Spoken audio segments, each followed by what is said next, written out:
Sometimes the tiniest nice things happen when we have almost nothing to share. In the cold winter of 1887, 10-year-old Emma Kate had been living on the streets of Cedar Ridge for 2 years, ever since fever took her paw. Most folks in this frontier town looked the other way when they saw her shivering form huddled near the general store. But when Emma Kate found a wounded dog in the snow, she didn't wait to help. The dog belonged to Jasper Crow, the mountain man everyone feared, a man who hadn't spoken to another soul in 20 years. Emma Kate could have kept the dog for warmth and company. Instead, she trudged through the snow to return what wasn't hers. What this gruff mountain man did next shocked the entire town and changed both their lives forever. Would a man who chose solitude over society really open his heart to a homeless child? Before we jump back in, tell us where you're tuning in from. And if this story touches you, make sure you're subscribed because tomorrow I've saved something extra special for you. The morning air in Cedar Ridge bit sharp and clean, carrying the scent of woods and the promise of more snow. Emma Kate pulled her threadbare coat tighter around her small frame as she emerged from the abandoned grain shed where she'd spent the night. Her breath formed small white clouds that disappeared as quickly as her footsteps in the packed snow of Main Street. She clutched her father's old tin cup, dented and tarnished, but still hers as she made her way toward the general store.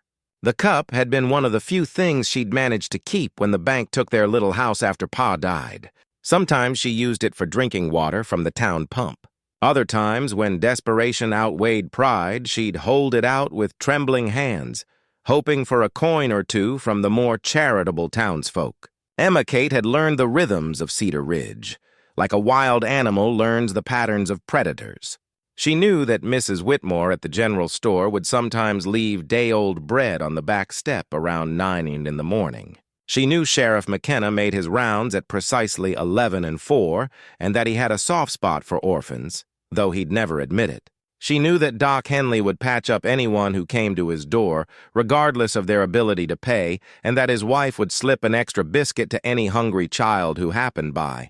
Most importantly, she knew how to make herself invisible when the wrong sort of folks were around. The ones who saw a small girl alone and thought opportunity rather than compassion. The general store's windows glowed warm yellow in the gray morning light. Through the frost-etched glass, Emma could see Mrs. Whitmore arranging bolts of fabric on the counter.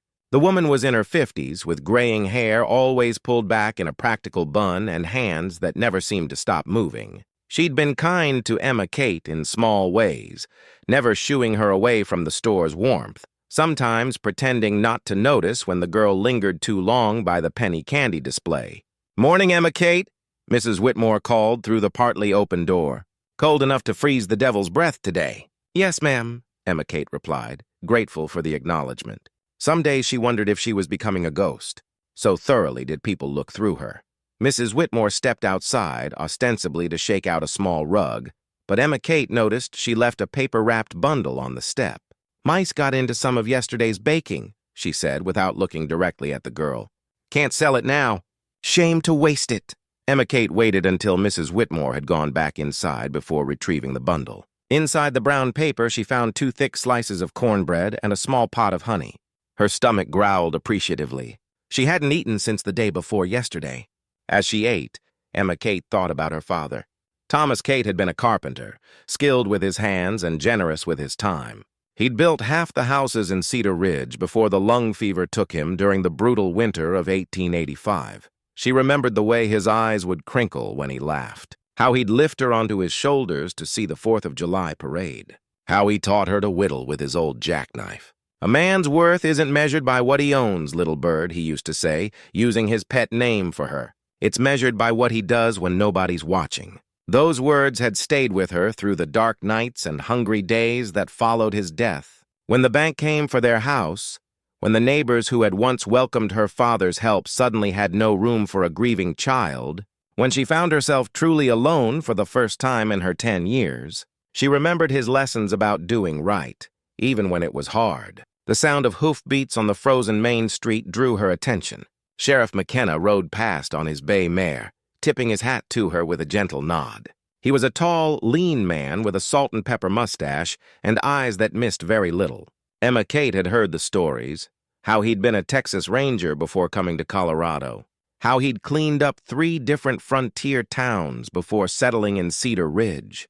But she'd also seen his gentleness with the town's children, the way he'd slip candy to the young ones and make sure the older boys didn't get too rough in their play. "You staying warm enough, Miss Kate?" he called, reining in his horse. "Yes, sir. Mrs. Whitmore's been kindly." He studied her for a moment, and she could see him taking in her thin coat, the careful way she rationed the cornbread. Doc Henley's wife mentioned they could use some help sweeping out the office later today. "$1 worth of work if you're interested." Emma Kate's eyes brightened. A whole $1 would buy her warm food and maybe even a night in the boarding house. "Yes, sir. I'd be grateful for the work." "Good. Tell them I sent you around noon." He touched his hat brim again and rode on, but Emma caught the small smile he tried to hide. As the morning wore on, more of the town came to life. The blacksmith's hammer rang out in steady rhythm. Children hurried past on their way to the one-room schoolhouse, their laughter piercing the cold air. Wagons creaked and rumbled over the frozen ruts carrying supplies and people about their daily business. Emma Kate had attended that same school once before Pa died. She'd been good with her letters and numbers, quick to learn and eager to please. But there was no place for a homeless child in the classroom, no matter how bright she might be. Education was for children with homes and families and futures, not for strays scraping by on charity and odd jobs. She found herself thinking about the mountain man they called Jasper Crow. Everyone in town had heard the stories, though few claimed to have actually seen him. He was said to live somewhere up in the high country in a cabin built so far from civilization that even the hunters and trappers rarely crossed his path. Some said he was a former soldier driven mad by war. Others claimed he was running from the law, hiding some terrible crime in his past. What everyone agreed on was that Jasper Crow was not a man to be approached lightly. He came to town perhaps twice a year, always alone, always silent. He'd sell his furs to the trading post, buy supplies, and disappear back into the mountains without speaking to anyone. Children were warned to stay away from him. Even grown men gave him a wide berth. Emma Kate had seen him once the previous spring. She'd been hiding behind the water trough when he'd ridden into town on a paint horse, leading a pack mule loaded with pelts. He was tall and broad-shouldered, with dark hair shot through with gray and a beard that covered most of his face. His clothes were practical, buckskin and wool, well-made but worn. What struck her most were his eyes.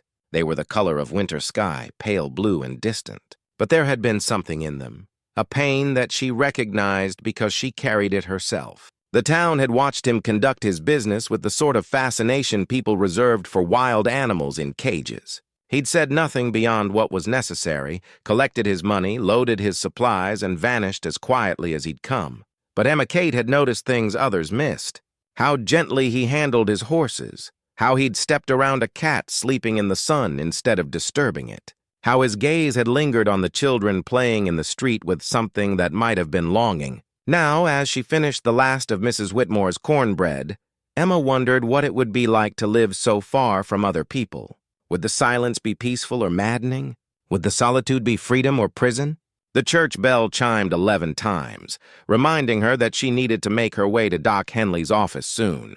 She tucked her father's tin cup safely inside her coat and stood, brushing crumbs from her worn dress. Whatever the day might bring, she would face it with the same quiet dignity her father had taught her. She was Thomas Kate's daughter, and that meant something, even if the world sometimes forgot. As she walked toward the doctor's office, Emma Kate couldn't shake the feeling that change was coming. The air itself seemed charged with possibility the way it did before a storm. She'd learned to trust such instincts. They'd kept her alive these past 2 years. She had no way of knowing that before the sunset, she would make a discovery that would alter the course of not one life, but 2. "You're very thorough," Margaret observed, watching Emma Kate carefully sweep dust from the corners where others might have been careless. "Have you done domestic work before?" "Ma'am, I help wherever folks will have me." Emma Kate paused in her sweeping. "My pa always said, if you're going to do something, you might as well do it right. Your father sounds like he was a wise man." "Yes, ma'am." He was. Emma Kate resumed sweeping, not trusting her voice to remain steady if she said more. Margaret seemed to understand. She disappeared into the back room and returned with a cup of hot broth and a thick slice of bread. "You'll work better with something warm in your stomach," she said, settling the food on a small table near the stove. As Emma Kate ate, she found herself studying the medical books on the shelves. Many of the titles were beyond her understanding, but she could make out some of the simpler words: anatomy, surgery, diseases. She wondered what it would be like to possess such knowledge, to be able to heal people's hurts with skill and learning. "Can you read those titles?" Margaret asked, noticing her interest. "Some of them, ma'am. Pa taught me my letters pretty well before he got sick. That's a valuable skill. Not many children in Cedar Ridge can read beyond the most basic words." Margaret pulled one of the simpler volumes from the shelf. "This one talks about common remedies, herbs, and such that can help with everyday ailments. Would you like to look at it while you finish eating?" Emma Kate's eyes widened. Books had been precious things in her father's house.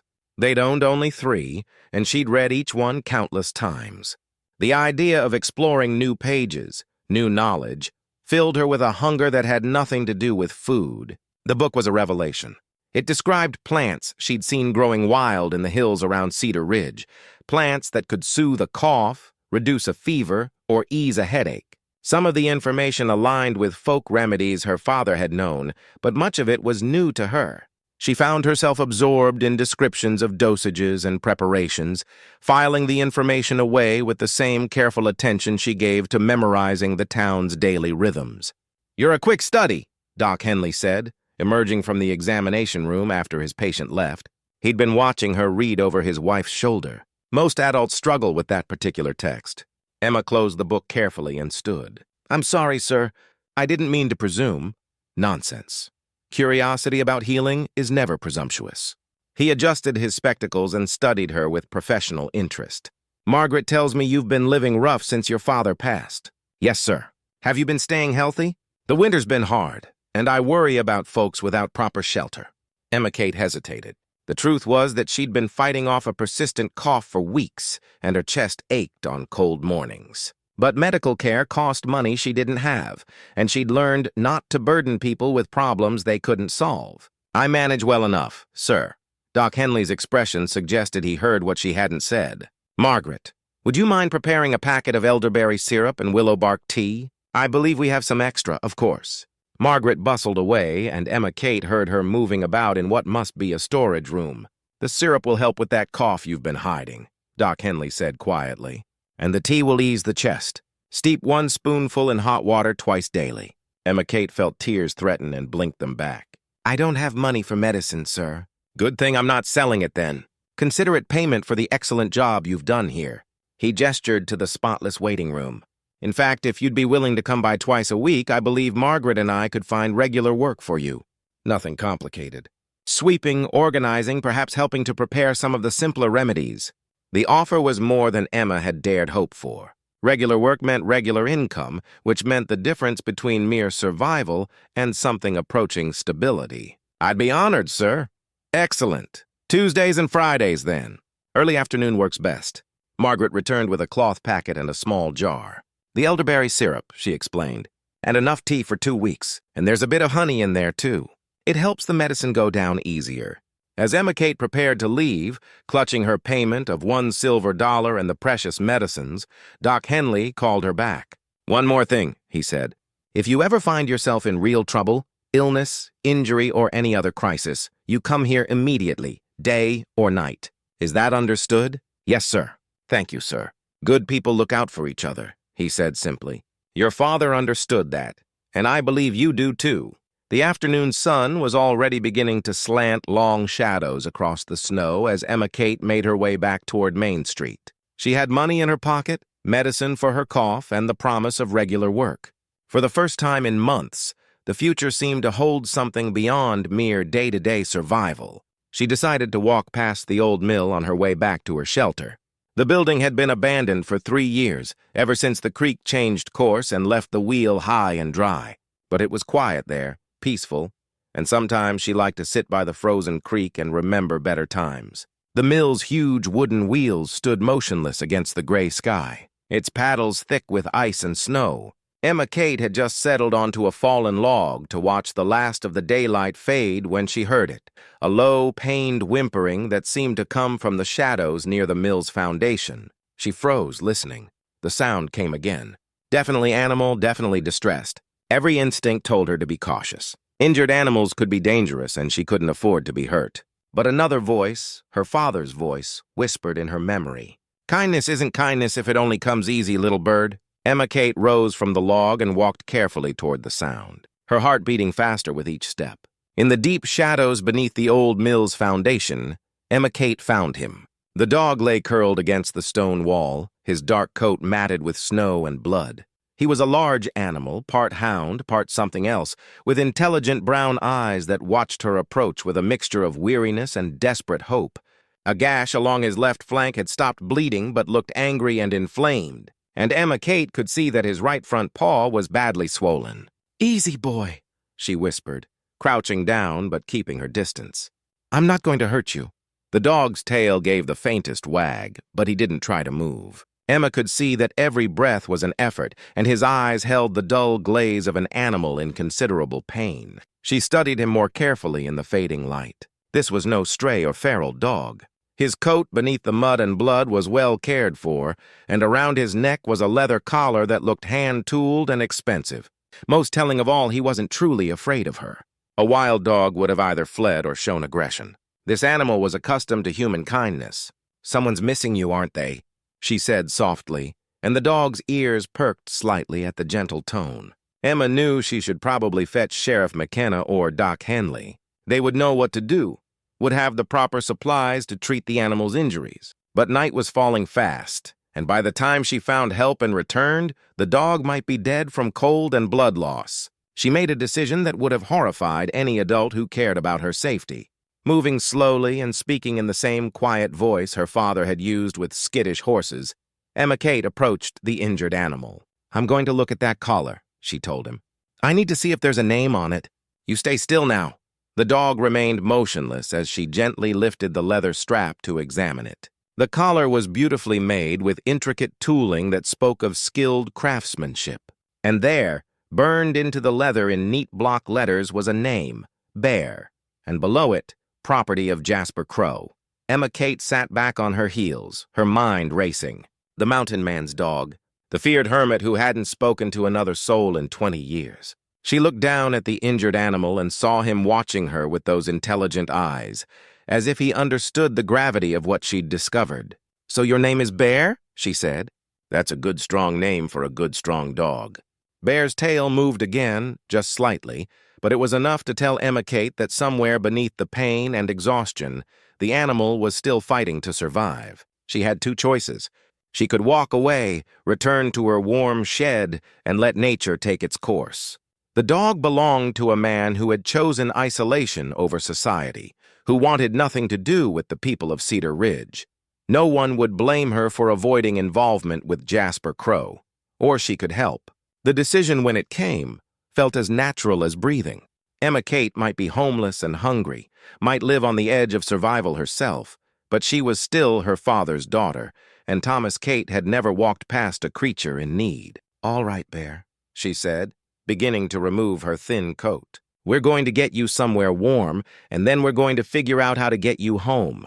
She wrapped the coat carefully around the dog's torso, taking care not to disturb his injuries. Bear whimpered softly but didn't resist, seeming to understand that she was trying to help. The coat was barely adequate for Emma Kate in the cold weather. Without it, she would be in real danger of freezing before morning. But the dog needed it more. The next problem was shelter. Emma Kate's usual hiding spot in the grain shed was too small and too exposed for an injured animal of Bear's size. She needed somewhere warmer, more protected, and close enough to town that she could fetch help if his condition worsened during the night. The old root cellar behind the abandoned Garrett place came to mind. The family had moved to Denver the previous summer, leaving their house empty and their property neglected. The root cellar was built into a hillside, well insulated and hidden from casual view. It would be trespassing, but it might be the difference between life and death for the dog. "Can you walk at all?" she asked Bear. But even as she spoke, she could see that he was too weak to stand. She would have to carry him somehow. Emma Kate was small for her age, made smaller still by 2 years of irregular meals and hard living, but desperation and determination could work wonders. She managed to get her arms around Bear's chest and hindquarters, and with a strength born of pure will, she lifted him enough to half carry, half drag him from beneath the mill. The journey to the root cellar, Normally a 10-minute walk took nearly an hour. Emma Kate had to stop frequently to rest, her arms burning from the effort and her body shaking from the cold. Bear seemed to understand her struggle and helped as much as he could, using his good legs to support some of his own weight whenever possible. By the time they reached the cellar, full darkness had fallen, and the temperature was dropping fast. Emma Kate's hands were numb as she fumbled with the wooden door, and her breath came in harsh white puffs that dissipated immediately in the frigid air. The cellar was a blessed refuge.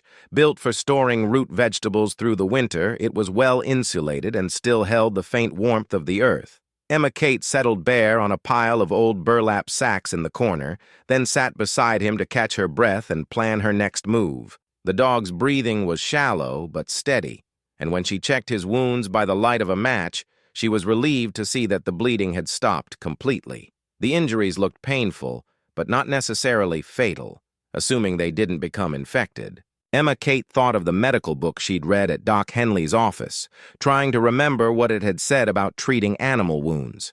Clean water was essential, and something to prevent infection.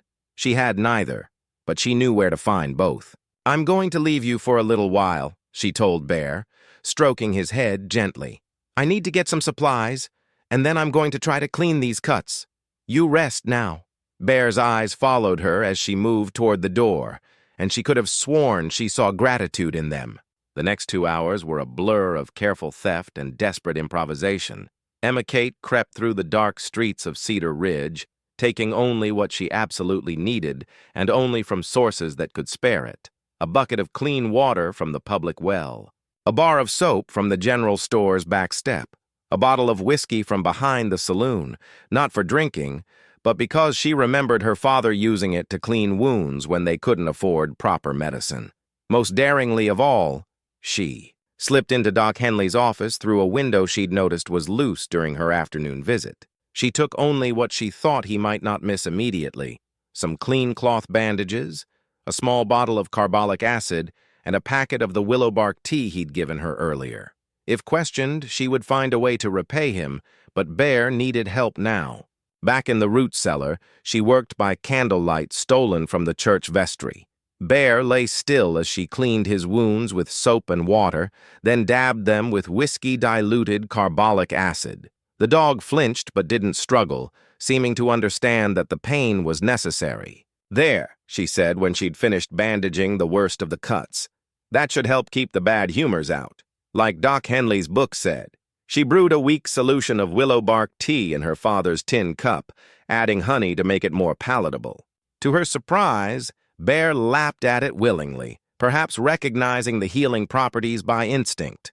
As the night wore on, Emma Kate found herself talking to the dog, filling the silence with stories about her father, about the town, about her dreams for a different future.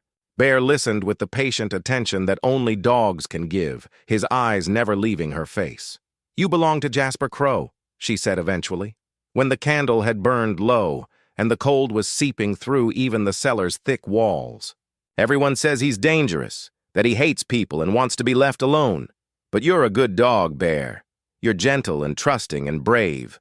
Maybe that says something about your master, too." Bear's tail moved slightly at the sound of his name, and Emma Kate took it as agreement. "Come morning, I'm going to take you home," she promised. "I don't know what will happen when I do, but I know it's the right thing. Pa always said that doing right doesn't depend on whether it's easy or safe. It just depends on whether it's right." She settled down beside the dog, sharing her body heat as much as she dared without disturbing his injuries. Tomorrow would bring its own challenges, but for now they were alive and warm and together. Sometimes Emma had learned that was enough. Outside the root cellar, snow began to fall again, blanketing Cedar Ridge in pristine white and covering the tracks that might have led anyone to their hiding place. The town slept peacefully, unaware that in a forgotten cellar, a homeless girl and a mountain man's dog were forging a bond that would soon change everything. Dawn came gray and cold with fresh snow covering the world in deceptive innocence. Emma Kate woke to find Bear watching her with alert eyes, his breathing steadier than it had been the night before. The willow bark tea and her makeshift doctoring seemed to have helped. The dog was clearly still in pain, but the dull glaze of fever had left his eyes. "Good morning," she whispered, checking his bandages. The wounds looked better. No signs of the angry red that would indicate infection. "Ready to go home. Bears." Tail wagged weakly at her voice, and when she helped him to his feet, he managed to stand on his own, though he favored his injured paw heavily. Emma Kate had spent much of the sleepless night thinking about what she was about to do. Walking up to Jasper Crow's cabin was either an act of courage or foolishness, possibly both. But Bear belonged with his master, and she had learned long ago that doing the right thing wasn't always the safe thing. She fashioned a rough sling from one of the burlap sacks to help support Bear's weight, and together they emerged from the root cellar into the crystalline morning air. The dog moved slowly but determinedly, clearly eager to return to familiar territory. The journey into the mountains took most of the morning. Emma had never ventured this far from town, and with each step, the wilderness seemed to close around them more completely. The trees grew taller and more densely packed, their snow-laden branches creating a cathedral-like silence broken only by their footsteps and Bear's occasional soft panting. She had asked Sheriff McKenna once about the trails that led into the high country, claiming curiosity about the trappers and hunters who sometimes passed through town. He'd mentioned that Jasper Crow was thought to live somewhere near Eagles, Peak in a valley that could only be reached by following Willow Creek upstream for several miles. The creek was frozen now, but its course was still visible beneath the snow. Emma followed it upward, stopping frequently to rest and to let Bear recover his strength. The dog seemed to know where they were going. His pace quickened despite his injuries, and his ears perked forward as if hearing familiar sounds that Emma Kate could not detect. It was nearly noon when they finally saw it, a thin column of smoke rising above the tree line in the distance. Bear barked once, a sound of recognition and joy, and Emma Kate felt her heart begin to race. There was no turning back now. The cabin sat in a small clearing beside a bend in the creek, positioned to take advantage of both water and southern exposure.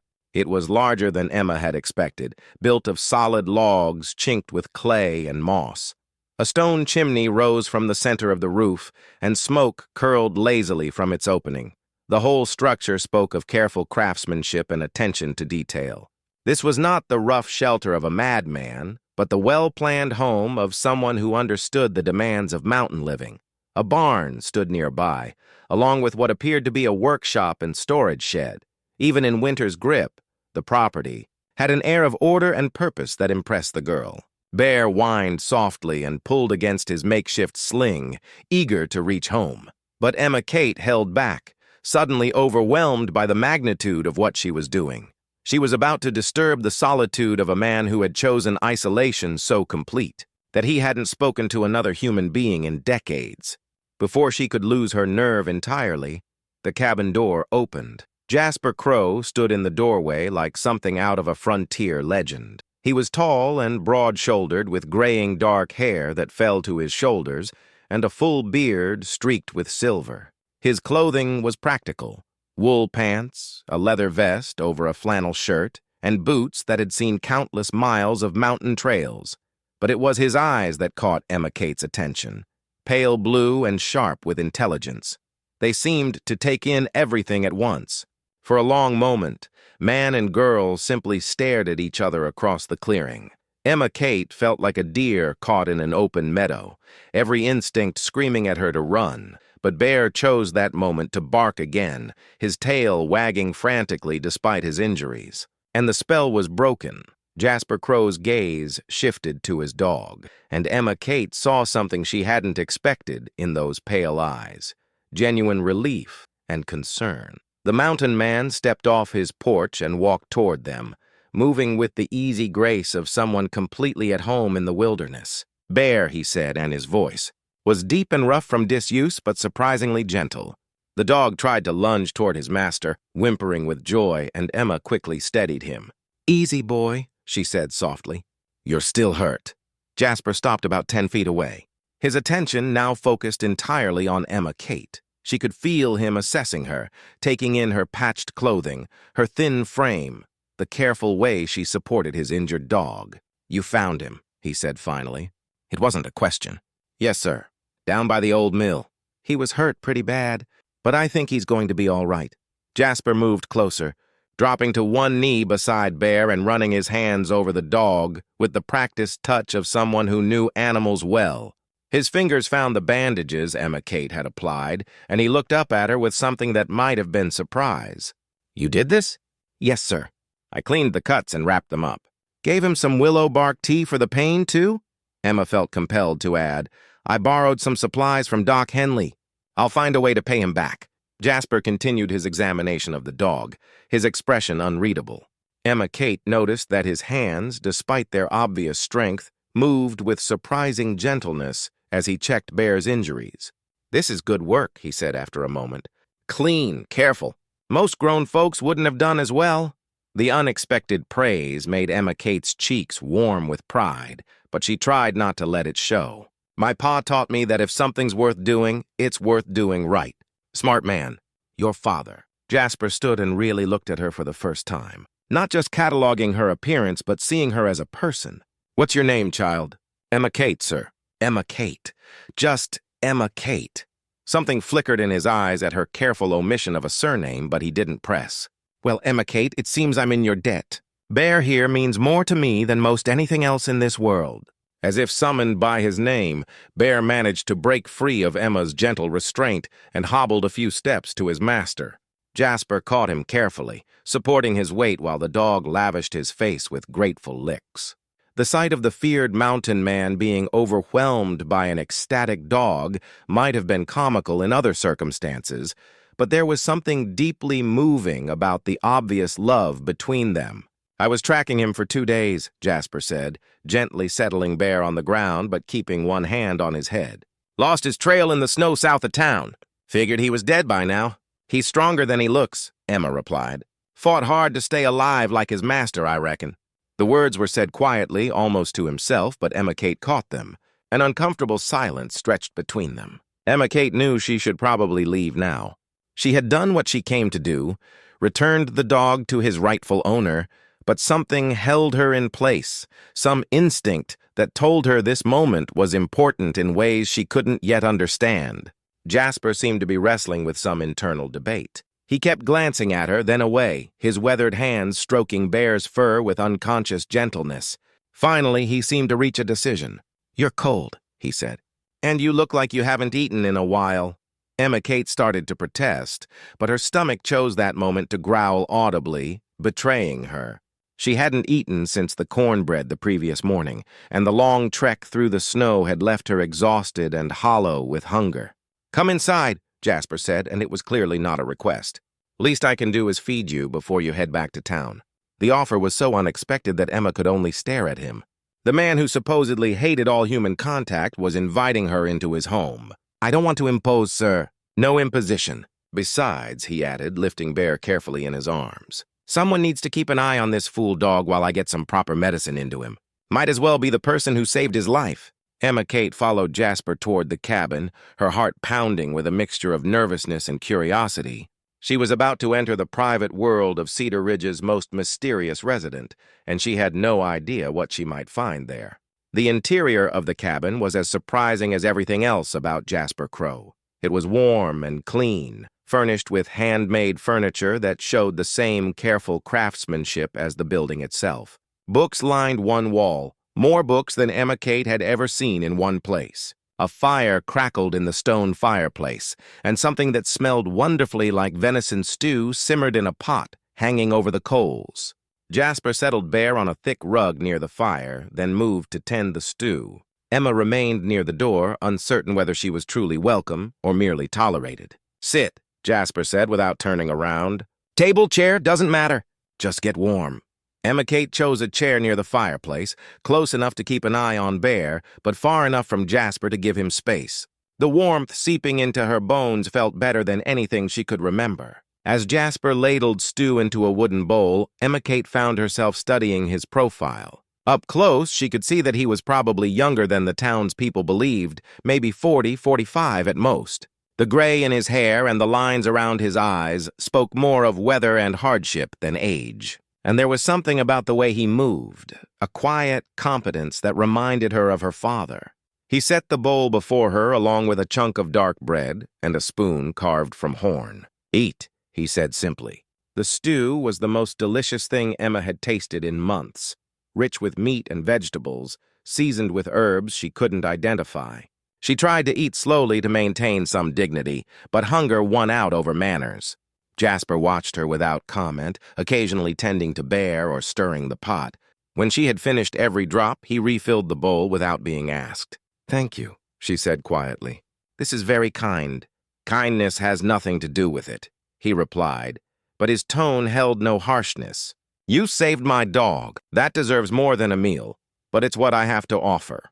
Emma Kate looked down at Bear, who was sleeping peacefully by the fire, his breathing deep and regular. "He's going to be all right, isn't he?" "Thanks to you, yes. Few more days of rest and he'll be good as new." Jasper paused, seeming to choose his words carefully. "How did you know to treat his wounds that way? Most children wouldn't have known about willow bark tea. I've been reading one of Doc Henley's books about healing and such." Emma hesitated, then decided on honesty. "I've been doing odd jobs for him and his wife. They've been good to me. And your parents? They don't mind you wandering the mountains alone?" The question hung in the warm air between them, and Emma Kate felt the familiar tightness in her chest that came whenever someone asked about her family. "My pa died 2 winters ago," she said quietly. "Lung fever. Mama died when I was born. There's just me now." Jasper's hand stilled on the carving he'd picked up. She noticed now that he was working on what looked like a small wooden bird, delicate and incredibly detailed, and there was something in his voice that told her he meant it. "That's a hard road for anyone, especially a child." Emma Kate nodded, not trusting her voice. She watched Jasper's hands as they resumed their careful work, noting the way his strong fingers could create something so beautiful and fragile. The whittling knife he used was obviously well-loved, its wooden handle worn smooth by years of use. "This is beautiful," she said, gesturing toward the carving. "Did you make all the furniture too?" "Most of it. Gives me something to do during the long winters." He held up the wooden bird, examining it critically. "This one's going to be a wren, I think. Or maybe a sparrow. Haven't decided yet." "My pa used to whittle," Emma said softly. "Nothing fancy like that, just little animals and such. He taught me how to hold the knife properly, how to cut with the grain instead of against it." Jasper looked at her with new interest. "Show me." He handed her the knife and a small piece of wood, watching as she positioned it in her hands. Emma Kate felt the familiar weight of the blade, the smooth texture of the wood, and for a moment she was 6 years old again, sitting on her father's lap while he guided her small hands through the careful motions. "Like this?" she asked, making a tentative cut. "Good, clean stroke, right direction. Your father taught you well." They worked in companionable silence for a while, Jasper on his intricate bird and Emma Kate on what was slowly becoming a simple wooden spoon. Outside, the wind picked up, rattling the cabin windows and reminding them both of the harsh world beyond these warm walls. Finally, reluctantly, Emma set down the knife. "I should probably head back to town before the weather gets worse." Jasper glanced toward the windows where snow was beginning to swirl more heavily. "That's a long walk in this weather and dangerous, especially as evening comes on. I'll be all right. I know the way now." But even as she said it, Emma Kate could see that the snow was falling harder and the wind was picking up. The temperature would drop sharply after sunset, and she would be walking directly into the teeth of what looked like a developing storm. Jasper seemed to read her thoughts. "Storm's moving in fast. You'd be risking your life trying to make it back to town tonight." Emma Kate felt a flutter of panic. She couldn't impose on this man's hospitality any further. He had already done more for her than she had any right to expect, but the alternative was almost certainly death in the wilderness. "I have a spare room," Jasper said quietly, apparently making the decision for both of them. "Nothing fancy, but it's warm and dry. You can head back to town when the weather clears." The offer was both a relief and a source of anxiety. Emma had never spent a night under the same roof as a strange man, and despite Jasper's kindness, she knew nothing about him beyond his reputation as a hermit. But Bear chose that moment to lift his head and look at her with those intelligent brown eyes, his tail giving a small wag as if to say that she was welcome here. And something in Jasper's manner, the careful way he had treated his dog, the gentle competence of his hands, the quiet respect he had shown her, told her that she would be safe. "Thank you," she said. "I'd be grateful for the shelter." Jasper nodded and returned to his carving, as if offering hospitality to stray children was something he did every day. But Emma Kate caught the slight smile that played at the corners of his mouth, and she realized that perhaps this evening would be as much of a new experience for him as it was for her. The spare room was small but comfortable, with a narrow bed covered in thick quilts and a window that looked out over the snow-covered clearing. Emma Kate sat on the edge of the bed, turning her father's broken pocket watch over in her hands. The timepiece hadn't worked since the day he died. She dropped it during the confusion of his final illness, and the delicate mechanism inside had never recovered. But she carried it with her always, a tangible connection to the man who had shaped her understanding of right and wrong. The watch's silver case was tarnished now, and the crystal face was cracked, but she could still see her reflection in its surface, distorted and fragmented, like her memories of the life she'd lost. "Time," her father used to say, tapping the watch's face with one calloused finger, "is the only thing we can't make more of, so we'd better use what we have wisely." She wondered what he would think of her current situation, alone in the mountains with a man the town considered dangerous. Would he be proud of her for helping Bear, or worried about the risks she was taking? A soft knock on the door interrupted her thoughts. "Emma Kate, may I come in?" "Yes, sir." Jasper entered carrying a steaming mug and what appeared to be some folded clothing. "Thought you might like some hot tea before bed. And my late wife's clothes are in the chest there. Might find something that fits better than what you're wearing." He set the mug on the small table beside the bed, and Emma Kate caught the scent of chamomile and honey. The mention of a wife surprised her. Somehow she had assumed that Jasper had always been alone. "Thank you," she said, accepting the tea gratefully. "You don't have to, child," Jasper interrupted gently. "When was the last time you slept in a real bed with clean clothes and a full stomach?" Emma Kate considered lying, but something in his weathered face encouraged honesty. "Not since before Pa died." Jasper nodded as if he had expected that answer. Then humor an old mountain man and accept his hospitality without argument. He moved toward the door, then paused. "That watch you're holding. May I see it?" Emma Kate hesitated for a moment, then handed over the precious timepiece. Jasper examined it carefully, holding it up to the lamplight and listening to its silence. "Broken mainspring, most likely," he said. "Maybe some damage to the escapement, too." "Your father's?" "Yes, sir. It stopped working when he died. I've carried it ever since, but I don't know how to fix it." Jasper continued his examination, his fingers gentle on the delicate mechanism. "I might be able to repair it. I've had occasion to work on timepieces before. Trappers and hunters sometimes need their chronometers fixed, and the nearest clockmaker is 200 miles away." The offer made Emma Kate's heart leap with hope, but she forced herself to be practical. "I don't have money to pay you. Did I ask for payment?" Jasper's pale eyes held a hint of amusement. "You saved my dog's life. I think that earns you one watch repair." He handed the timepiece back to her. "I'll need to order some parts from Denver. Might take a few weeks, but if you're willing to trust me with it, I believe I can get it running again." Emma Kate clutched the watch to her chest, overwhelmed by the kindness of the offer. This man, who supposedly wanted nothing to do with human contact, was offering to restore her most precious possession. "Why?" she asked. "Why are you being so good to me?" Jasper was quiet for a long moment, his gaze directed toward the window where snow continued to swirl in the darkness. When he spoke, his voice carried a weight of old pain. 20 years ago I had a daughter. Would have been about your age now if she'd lived." Emma Kate felt her breath catch. This was clearly not a story Jasper told often, if at all. "What happened to her?" "Fever took her and her mother both same winter. I was away serving with the Army down in New Mexico territory. By the time I got word and made it home, they were already buried." His hands clenched slightly at his sides. "I never even got to say goodbye." The raw pain in his voice made Emma's chest tight with sympathy. She understood loss, understood the particular agony of being powerless to save someone you loved. "I'm sorry," she said quietly. "That must have been terrible. It was terrible enough that I decided I never wanted to care about anything that much again. Figured if I stayed away from people, away from caring, the hurt couldn't touch me. But you have Bear." Jasper's expression softened slightly. "Found him as a pup, half dead from cold and hunger. Told myself I was just nursing him back to health, that I'd send him on his way once he was strong."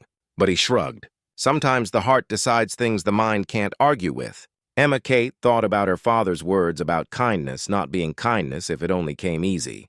and sometimes caring about something is worth the risk of losing it. Jasper looked at her with surprise as if hearing his own thoughts spoken aloud. Yes, sometimes it is. They sat in comfortable silence for a few moments, each lost in their own memories. Finally, Jasper stood. Get some rest. Morning will come early, and if the weather clears, you'll want to start back to town before noon. But as he reached the door, Emma Kate found herself speaking without conscious thought. Would it be all right if I came back sometime? To check on Bear, I mean, and maybe you could show me more about whittling. Jasper turned back, his expression unreadable. Emma Kate immediately regretted the question. She was presuming too much, asking for more than she had any right to expect.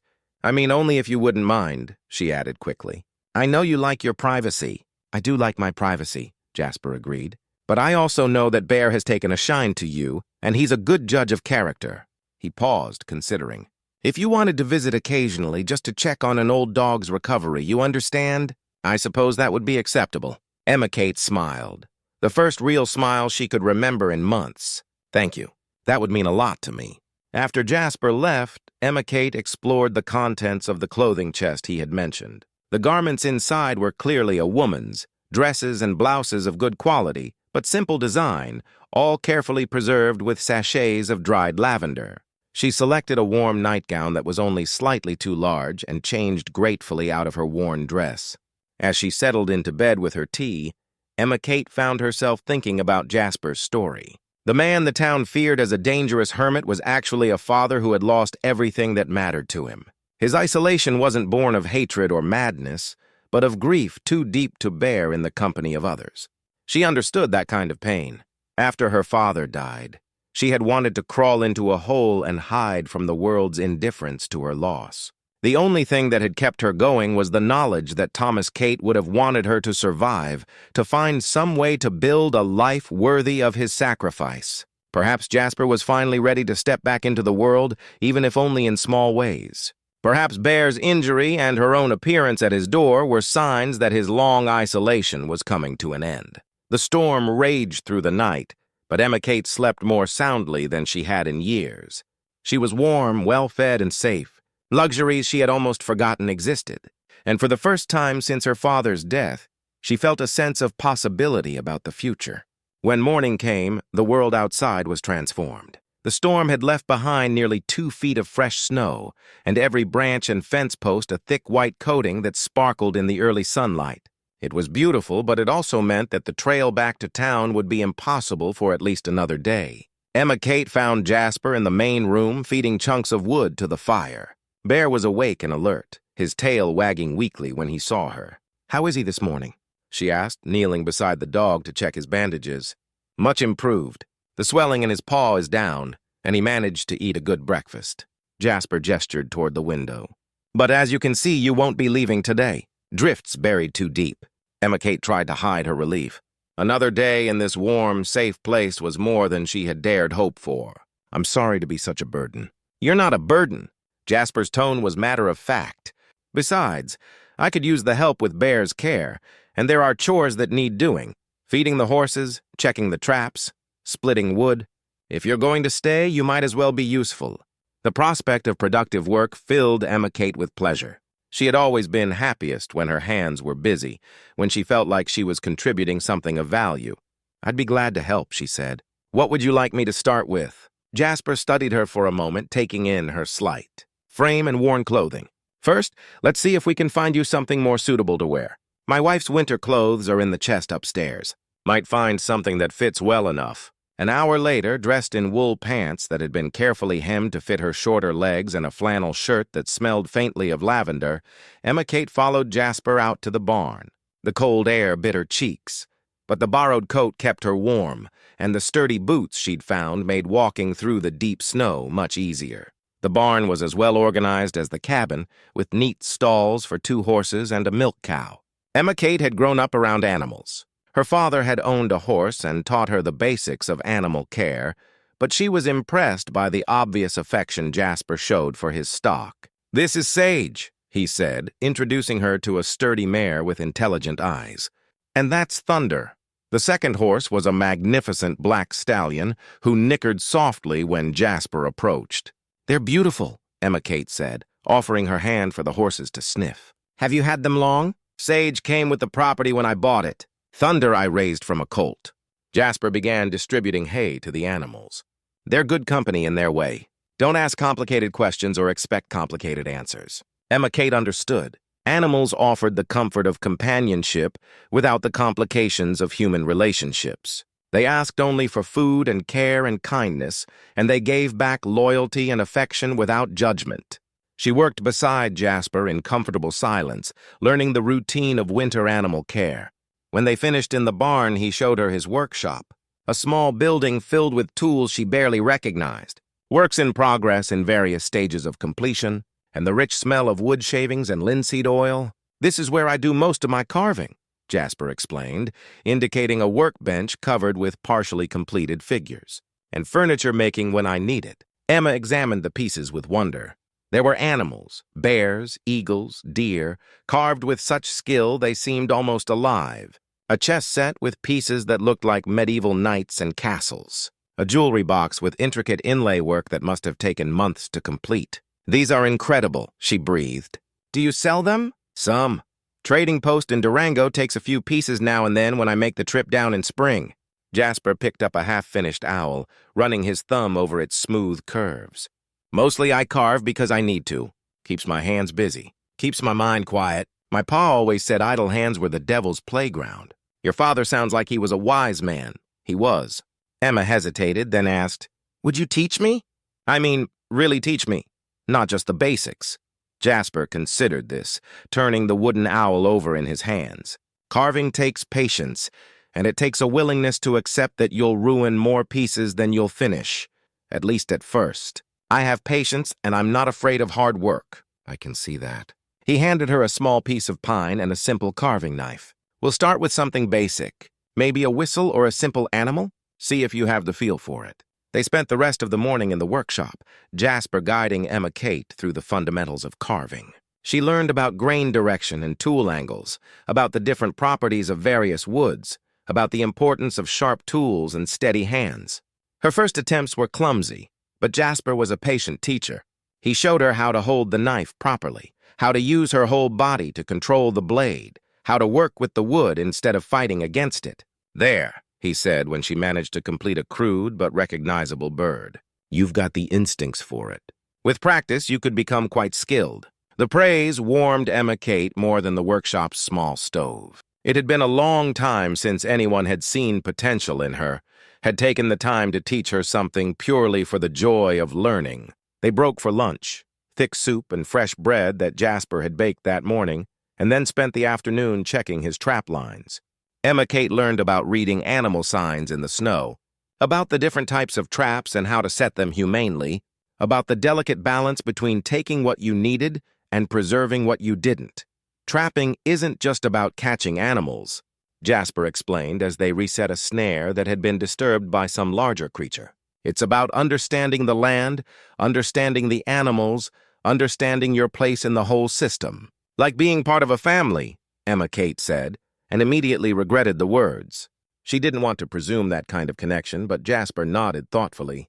"Yes, like being part of a family."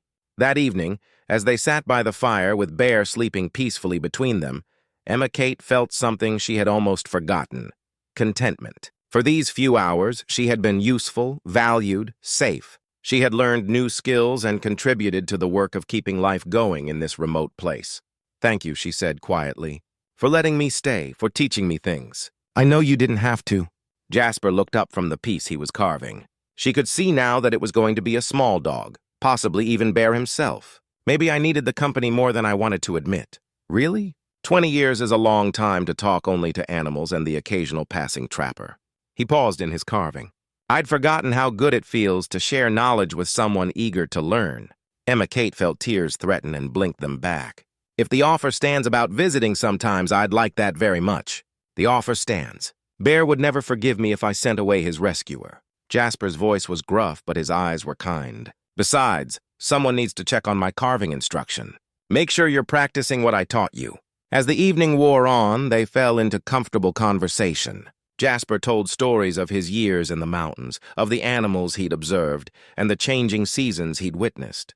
Emma Kate shared memories of her father, carefully selected tales that painted him as the good man he had been. When it came time for bed, Emma Kate found herself reluctant to leave the warmth of the main room. Tomorrow, if the weather held, she would have to return to her harsh life in Cedar Ridge.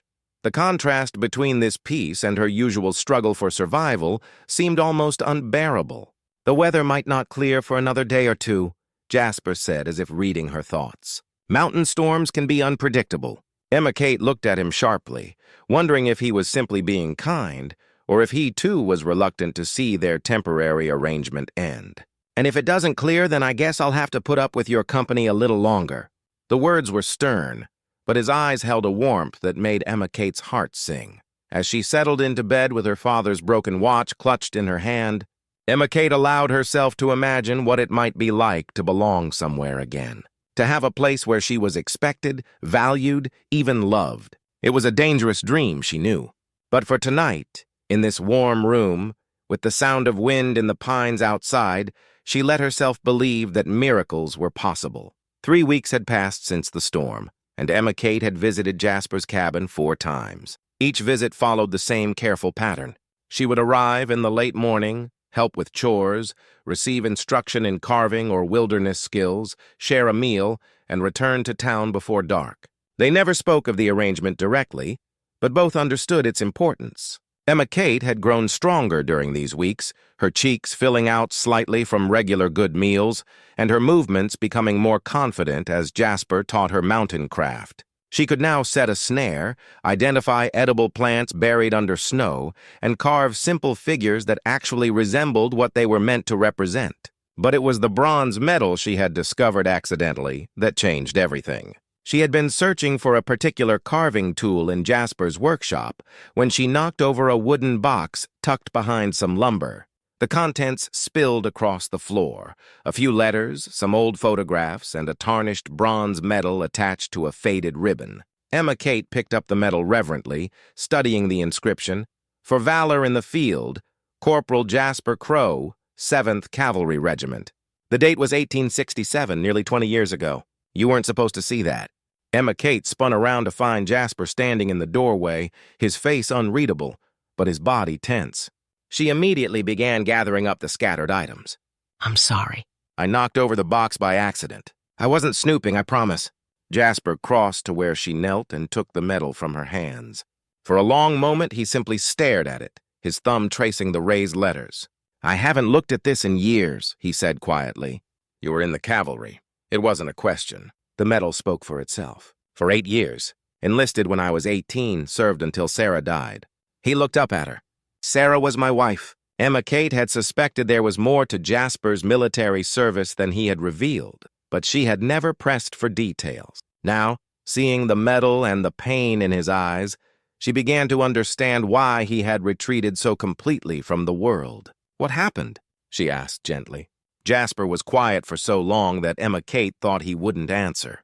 Then slowly he began to speak. "The Army sent me where there was trouble. Indian wars, mostly down in Arizona and New Mexico territories. I was good at it. Too good, maybe. Good at tracking, good at fighting, good at killing when killing was necessary." His voice was flat, emotionless. "They kept promoting me, kept sending me places where other men had failed." He walked to the window, staring out at the snow-covered mountains. "I told myself I was serving my country, protecting settlers, doing necessary work, and maybe some of it was necessary. But after a while, all I could see was the blood. All I could remember were the faces of the men I'd killed."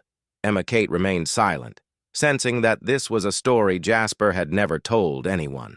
"When Sarah died, when my daughter died, I used their deaths as an excuse to leave the Army. But the truth was, I was already broken, already lost.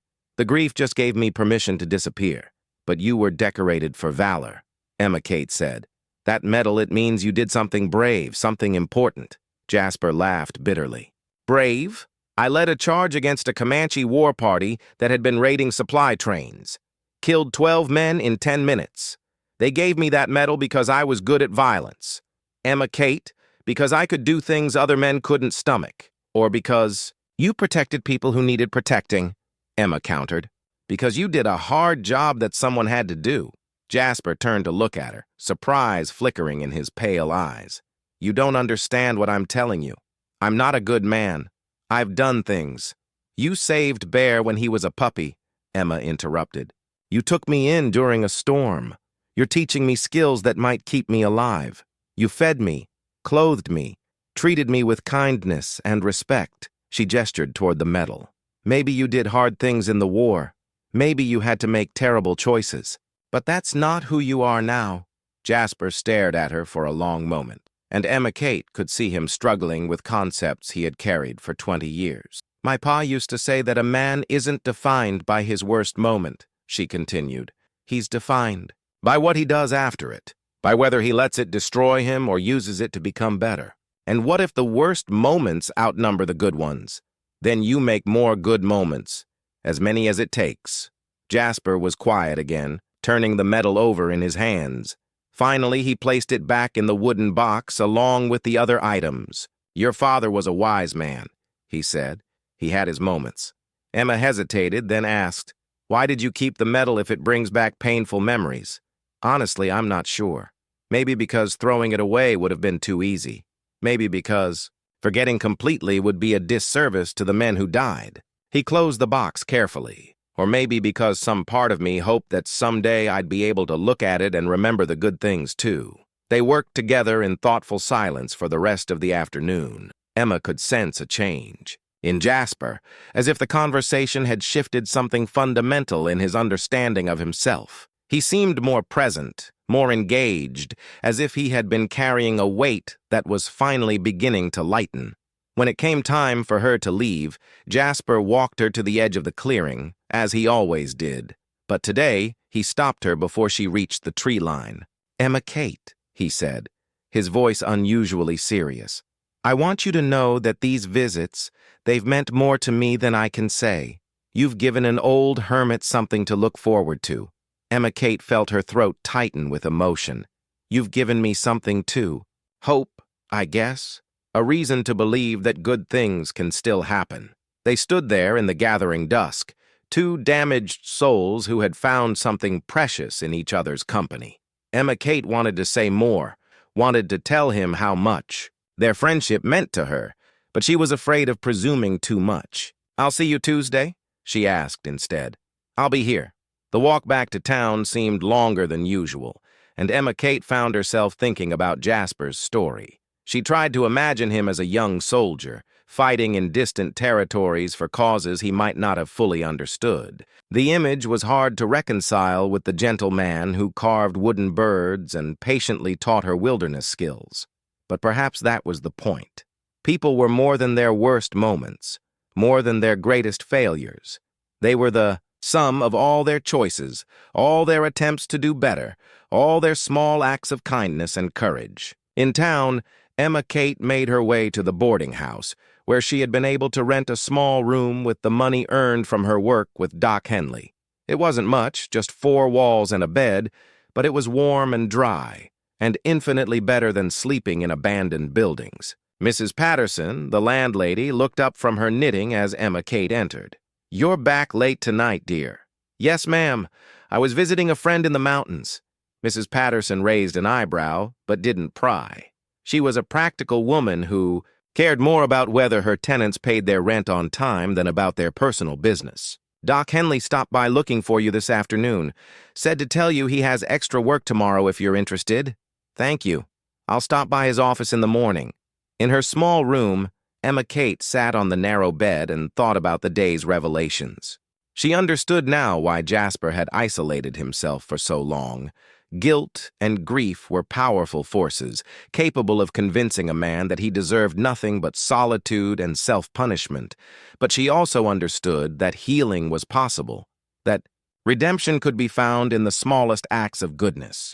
Every time Jasper shared his knowledge with her, every kindness he showed to Bear, every moment he chose connection over isolation, he was writing a new chapter in his story. Emma Kate pulled her father's broken watch from her pocket and held it up to the lamplight. Jasper had promised to repair it, to make it work again after years of silence.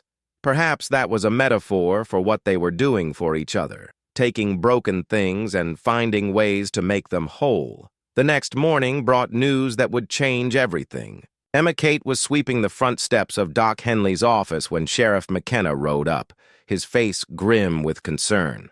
"Morning, Emma Kate. Is the doc in?" "Yes, sir. Is something wrong?" McKenna dismounted and tied his horse to the hitching post. "Maybe. Been getting reports of someone prowling around properties on the edge of town. Thought the doc should know, seeing as his place is pretty isolated." "What kind of prowling?" Emma Kate asked, though something cold was already forming in her stomach. "Someone's been watching houses, asking questions about folks who live alone. Particular interest in anyone who might have money or valuables stored away." McKenna's expression was troubled. "Got me thinking about your friend in the mountains." Emma Kate's blood turned to ice. "What about him?" "Well, everyone knows Jasper Crow keeps to himself. Lives way up in the high country. No neighbors for miles. If someone was looking for an isolated target," he shrugged grimly, "just seems like the kind of man who might be worth robbing if someone was desperate enough and foolish enough to try." The possibility had never occurred to Emma Kate, but now it seemed terrifyingly obvious. Jasper lived alone, miles from help, with no way to summon assistance if trouble came calling. Worse, his reputation as a dangerous hermit might actually work against him. People might be less likely to investigate if something happened to him, assuming he had simply moved on or died of natural causes. "I should warn him," Emma Kate said. McKenna studied her with sharp eyes. "You've been visiting him regular, haven't you?" There was no point in lying. "Yes, sir. He treating you well? Not taking advantage?" Emma Kate felt a flash of anger at the implication.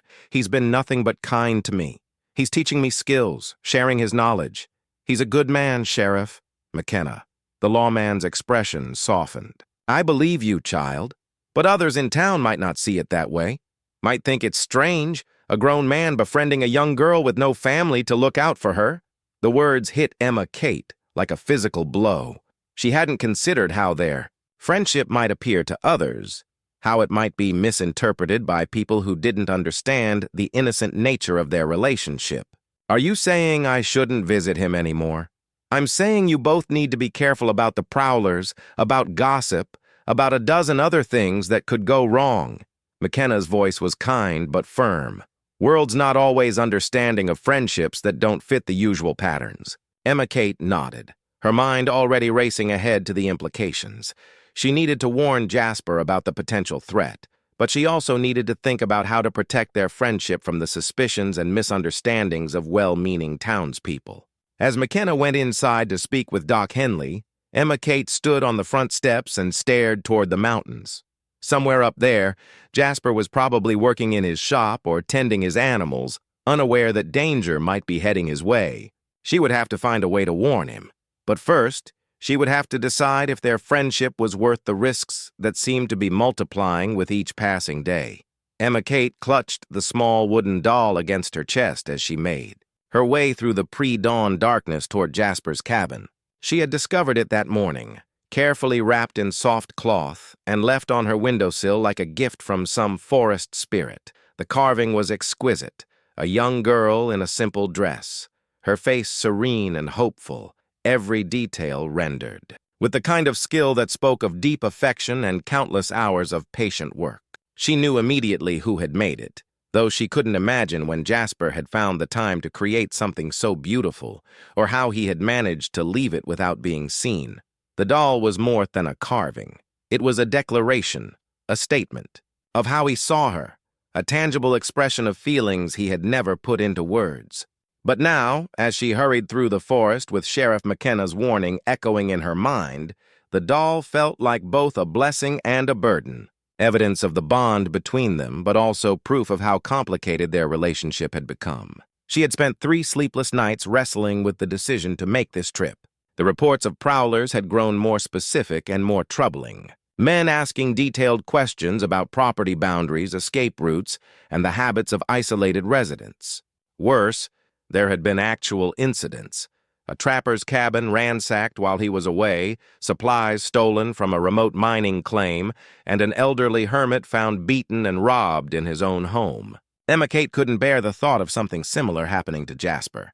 But she also couldn't ignore the uncomfortable truth in Sheriff McKenna's words about how their friendship might be perceived by others. She was a 12-year-old girl with no family to protect her reputation, and he was a grown man with a mysterious past.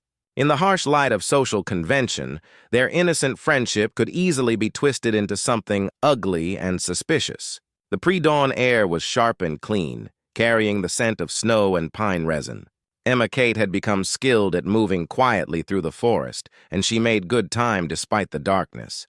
As she approached the familiar clearing, she saw light in Jasper's windows and smoke rising from his chimney. He was an early riser, often up before dawn to tend his animals and begin the day's work. Bear heard her coming and barked a greeting from inside the cabin. A moment later, the door opened and Jasper appeared, fully dressed, but clearly surprised to see her. "Emma Kate, what are you doing here so early? Is something wrong?" The concern in his voice was immediate and genuine, and Emma Kate felt a familiar warmth at the knowledge that someone cared enough to worry about her well-being. "I needed to talk to you," she said, climbing the steps to the porch. "It's important." Jasper ushered her inside, where Bear greeted her with enthusiastic tail wagging despite his barely healed injuries. The cabin was warm and welcoming, filled with the comfortable scent of wood smoke and coffee. "Sit," Jasper said, pouring her a cup of coffee and adding generous amounts of milk and honey. "Tell me what's troubling you."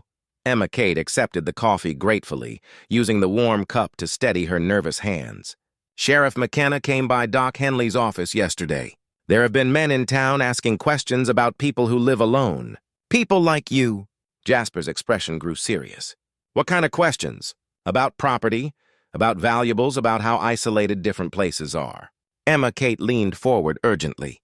"There have already been robberies, Jasper. A trapper's cabin, a mining claim, even an old man living by himself. They hurt him pretty badly." Jasper was quiet for a moment, digesting this information. Emma Kate could see him thinking, assessing, falling back on instincts developed during his military years. "How many men?" "Sheriff McKenna thinks 3, maybe 4. They've been seen in different places around town, but they don't stay long in any one spot. Professional then, scouting systematically, planning their approach." Jasper's voice had taken on a different quality, harder, more focused. "When did the incident start?" 2 weeks ago. They seem to be working their way outward from town, hitting the more isolated places." Jasper nodded grimly. "Which means they'll probably reach this area soon." He looked at Emma Kate with sudden concern. "You shouldn't have come alone. If these men are operating in the area, it's not safe for you to be traveling the mountain trails by yourself. I had to warn you." "I couldn't just—" Emma Kate's voice broke slightly. "I couldn't just sit in town knowing you might be in danger." The raw emotion in her words seemed to affect Jasper deeply. He reached across the table and gently touched her hand. "Thank you," he said quietly. "That took courage coming here with this warning. But you've done your part. Now you need to get back to town, back to safety." Emma Kate pulled her hand away, frustration bubbling up inside her. "I'm not going anywhere. If there's going to be trouble, you shouldn't face it alone." "Emma." "Don't you Emma me," she interrupted, sounding for a moment exactly like the stubborn child she was. "I'm not helpless, and I'm not leaving you to deal with this by yourself." Jasper studied her face, seeing the determination there, the fierce loyalty that had brought her through the forest in the pre-dawn darkness to warn him of danger. "These aren't schoolyard bullies," he said gently. "These are dangerous men who have already hurt people. If they come here, it won't be a situation where courage and good intentions are enough." "Then teach me," Emma Kate said. "You were a soldier. You know about fighting, about defending yourself. Teach me what I need to know." The request clearly caught Jasper off guard. He stared at her for a long moment, and Emma Kate could see him struggling with competing impulses. His desire to protect her warring with his recognition of her determination and the practical reality of their situation. "I can't turn you into a soldier in a few days," he said finally. "I'm not asking you to. I'm asking you to give me a chance to help, to be useful instead of just another thing you have to worry about protecting." Jasper was quiet for a long moment, his pale eyes studying her face as if seeing her clearly for the first time. "All right," he said eventually. "But if we're going to do this, we do it my way. Complete trust, absolute obedience to my instructions, no arguments. Can you accept that?" Emma nodded solemnly. "Yes, good. Then the first lesson is this. Fighting is always the last resort. The best way to win a battle is to avoid having it in the first place. He stood and moved to the window, scanning the forest with practiced eyes. We start by making this place as unattractive a target as possible. The next few hours were a revelation for Emma Kate. Under Jasper's guidance, she learned to see his property through the eyes of potential attackers. He showed her sight lines and approach routes, explained how the cabin's position near the creek provided both water access and an escape route, pointed out the defensive advantages of the workshop's stone foundation and the barn's elevated position. "Your military service," Emma Kate said as they worked together to move supplies to more secure locations. "But it wasn't just fighting, was it? You did other things too. Reconnaissance mostly, tracking, scouting, intelligence gathering." Jasper paused in his work. The Army needed people who could move quietly, observe without being seen, and report back on enemy positions and intentions. Like what we're doing now. Similar principles, yes. Understanding your environment, anticipating your opponent's moves, preparing for multiple scenarios. He looked at her seriously. "But Emma Kate, what I learned in the Army, it came at a cost. The skills I'm teaching you now, they're for survival. But the deeper knowledge, the killing skills, those change a person. They leave marks that never fully heal." Emma thought about the bronze medal hidden in his workshop, about the pain she had seen in his eyes when he spoke of his military service. "Is that why you've stayed away from people for so long? Because of what you had to do in the war?" "Partly. When you've seen what humans are capable of doing to each other, when you've participated in it yourself, it becomes hard to believe in goodness, in innocence, in the possibility of simple friendship." "But you believe in it now," Emma Kate said. "Don't you?" Jasper looked at her, this fierce, loyal girl who had risked her own safety to warn him of danger, who was now working beside him with complete trust, despite the risks involved. "Yes," he said. "I'm beginning to." They spent the rest of the day in preparation. Jasper showed Emma Kate how to recognize the signs of human passage in the forest, how to move quietly and observe without being observed, how to use terrain and shadows for concealment. He taught her basic principles of self-defense, not elaborate fighting techniques, but simple, effective ways to break free from a grab or disable an attacker long enough to escape. Most importantly, he established clear protocols for different scenarios. If trouble came, Emma Kate was to follow specific escape routes to predetermined hiding spots. She was not to attempt to fight unless absolutely necessary, and even then only long enough to create an opportunity to flee. "Your job," Jasper emphasized repeatedly, "is to survive and get help. Nothing else matters." As evening approached, they made their final preparations. The cabin now looked deceptively normal from the outside, but inside Jasper had positioned weapons and supplies at strategic points. The most valuable items had been hidden or moved to secure locations. Escape routes had been cleared and practiced. "Now we wait," Jasper said as they settled down to a simple dinner. "And we stay alert." Emma Kate fingered the wooden doll she had placed on the table beside her plate. In the lamplight, the carved face seemed almost alive, the expression one of quiet courage and unshakable faith. "When did you make this?" she asked. Jasper's cheeks colored slightly. "I've been working on it for a few weeks. Wasn't sure if it would be appropriate to give it to you." "It's beautiful. The most beautiful thing anyone's ever made for me." "You deserve beautiful things," Jasper said quietly. "You deserve a proper home, proper family, a future full of possibilities." Emma Kate felt tears threaten at the gentleness in his voice. "I have something that feels like family," she said. "Right here with you and Bear." The words hung in the warm air. Between them, full of meaning and longing, and the dangerous hope that maybe somehow the bonds they had formed could become something permanent and legally recognized. But before Jasper could respond, Bear suddenly raised his head. His ears pricked forward and a low growl rumbling in his throat. Someone was approaching through the forest. Jasper was on his feet immediately, moving with the silent efficiency Emma Kate had learned to associate with his military training. He extinguished the lamps and moved to the window, peering carefully through the edge of the curtain. "3 men," he whispered, on foot moving cautiously. "They're trying to stay hidden, but they don't know the forest like we do." Emma felt her heart begin to race, but she forced herself to remain calm. All their preparation had been leading to this moment. "What do we do?" "We stick to the plan," Jasper said, his voice steady and reassuring. "They probably want to scout tonight and attack tomorrow when they think we'll be off guard. So we're going to give them something to think about. He moved to where he had positioned his rifle, checking it with practiced hands. Emma Kate couldn't see his face in the darkness, but she could feel the change in him, the emergence of the soldier he had been, competent and deadly and utterly focused on the task at hand. "Emma Kate," he said softly, "whatever happens tonight, remember that you are brave and strong and worthy of love. Remember that some fights are worth having and some people are worth fighting for." Before she could ask what he meant, he was moving toward the door, becoming one with the shadows, disappearing into the night to face whatever dangers waited in the darkness. The three men retreated into the darkness after Jasper's warning shots, but Emma Kate knew they would return. What she didn't expect was to find Sheriff McKenna and two deputies riding up the trail at dawn, or the conversation that would change everything she thought she knew about her. "Friend, Jasper," McKenna called from the edge of the clearing. "We need to talk." Emma Kate watched from the cabin window as Jasper emerged from the barn, rifle still in hand but pointed downward. The events of the night had revealed another side of him, the efficient, deadly soldier who could track three armed men through the forest and convince them to abandon their plans with a few well-placed shots and some psychological warfare involving animal calls and moving shadows. "Sheriff," Jasper said, his voice carrying across the morning air. Emma Kate sat in the stiff parlor of Mrs. Henderson's house, staring at the adoption papers spread across the mahogany table. 3 weeks had passed since Sheriff McKenna had taken her away from Jasper's mountain sanctuary, and every day had felt like a small death. Mrs. Henderson's house was everything the town considered proper and respectable. 2 stories of painted wood and moral rectitude, furnished with horsehair sofas and disapproval. Emma Kate had her own room, regular meals, and access to education. She should have been grateful.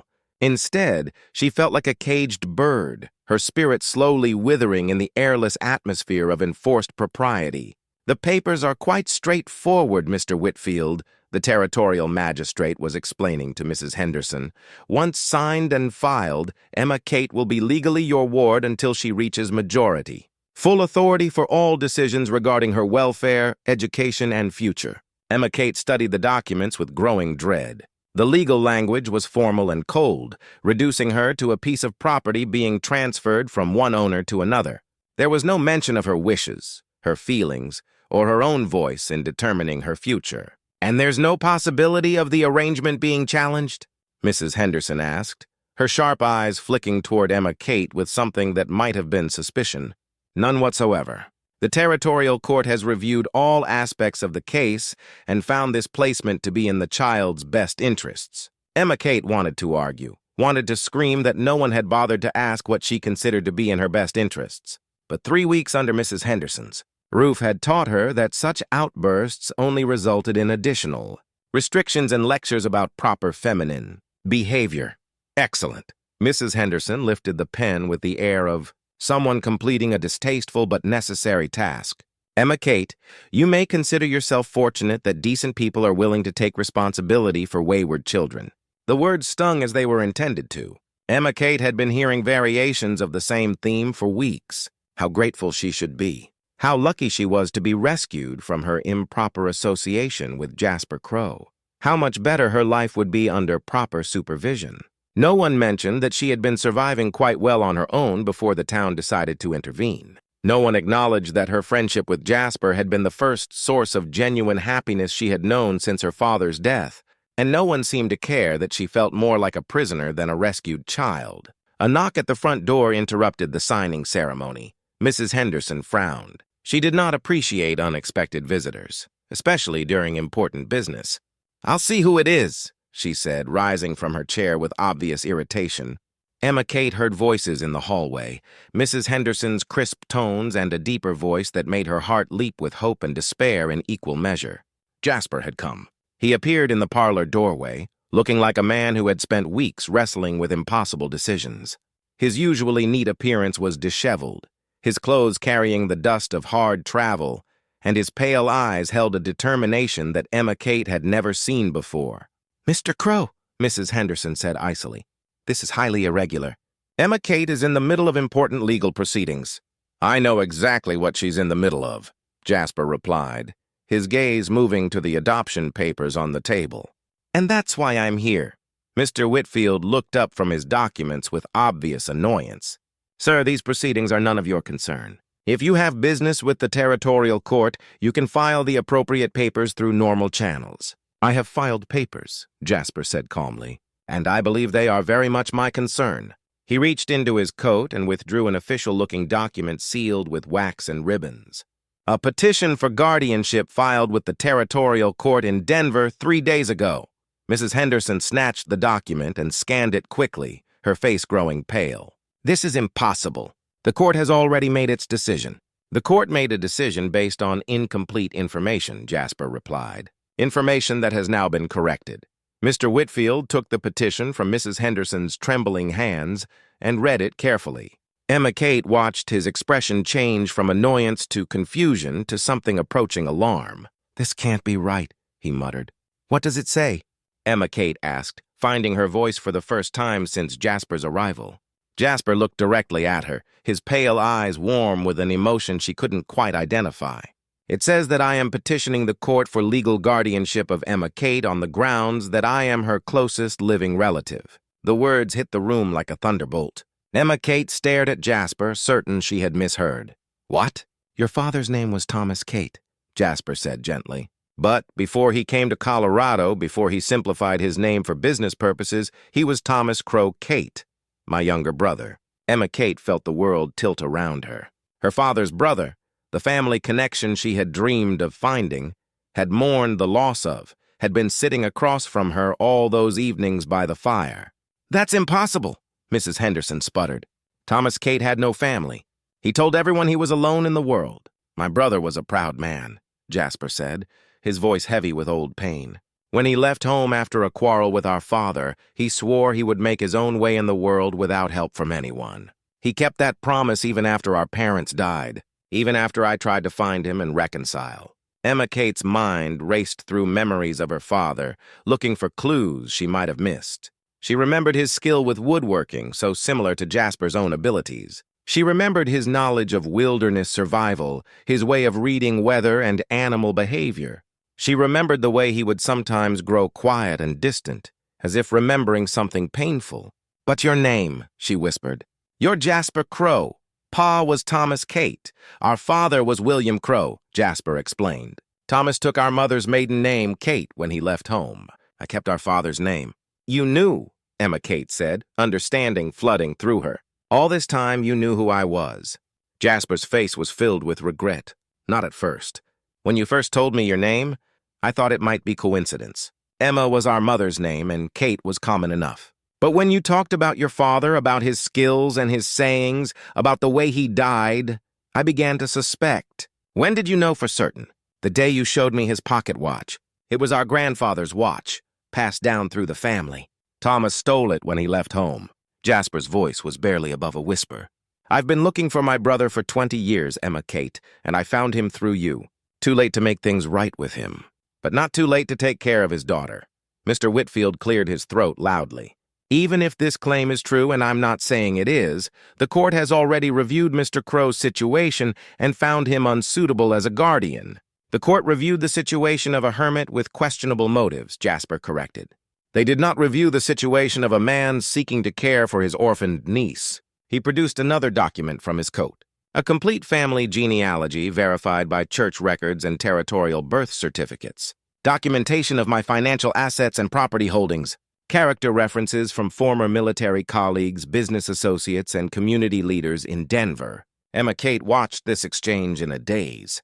Her uncle, Jasper, was her uncle, her father's brother, her only living family. The connection she had felt to him, the sense of belonging and recognition, suddenly made perfect sense. But beneath the joy of discovering she wasn't alone in the world was a deeper current of anger and betrayal. He had known for weeks. He had known they were family, and he had said nothing. "Why didn't you tell me?" she asked, her voice small but carrying clearly in the tense room. Jasper looked at her with infinite sadness. "Because I was afraid you would hate me." "Hate you? Why would I hate you?" "Because I failed your father. Because when he needed help, when he was dying, I wasn't there. Because I let pride and stubbornness keep me from finding him in time." Jasper's voice broke slightly.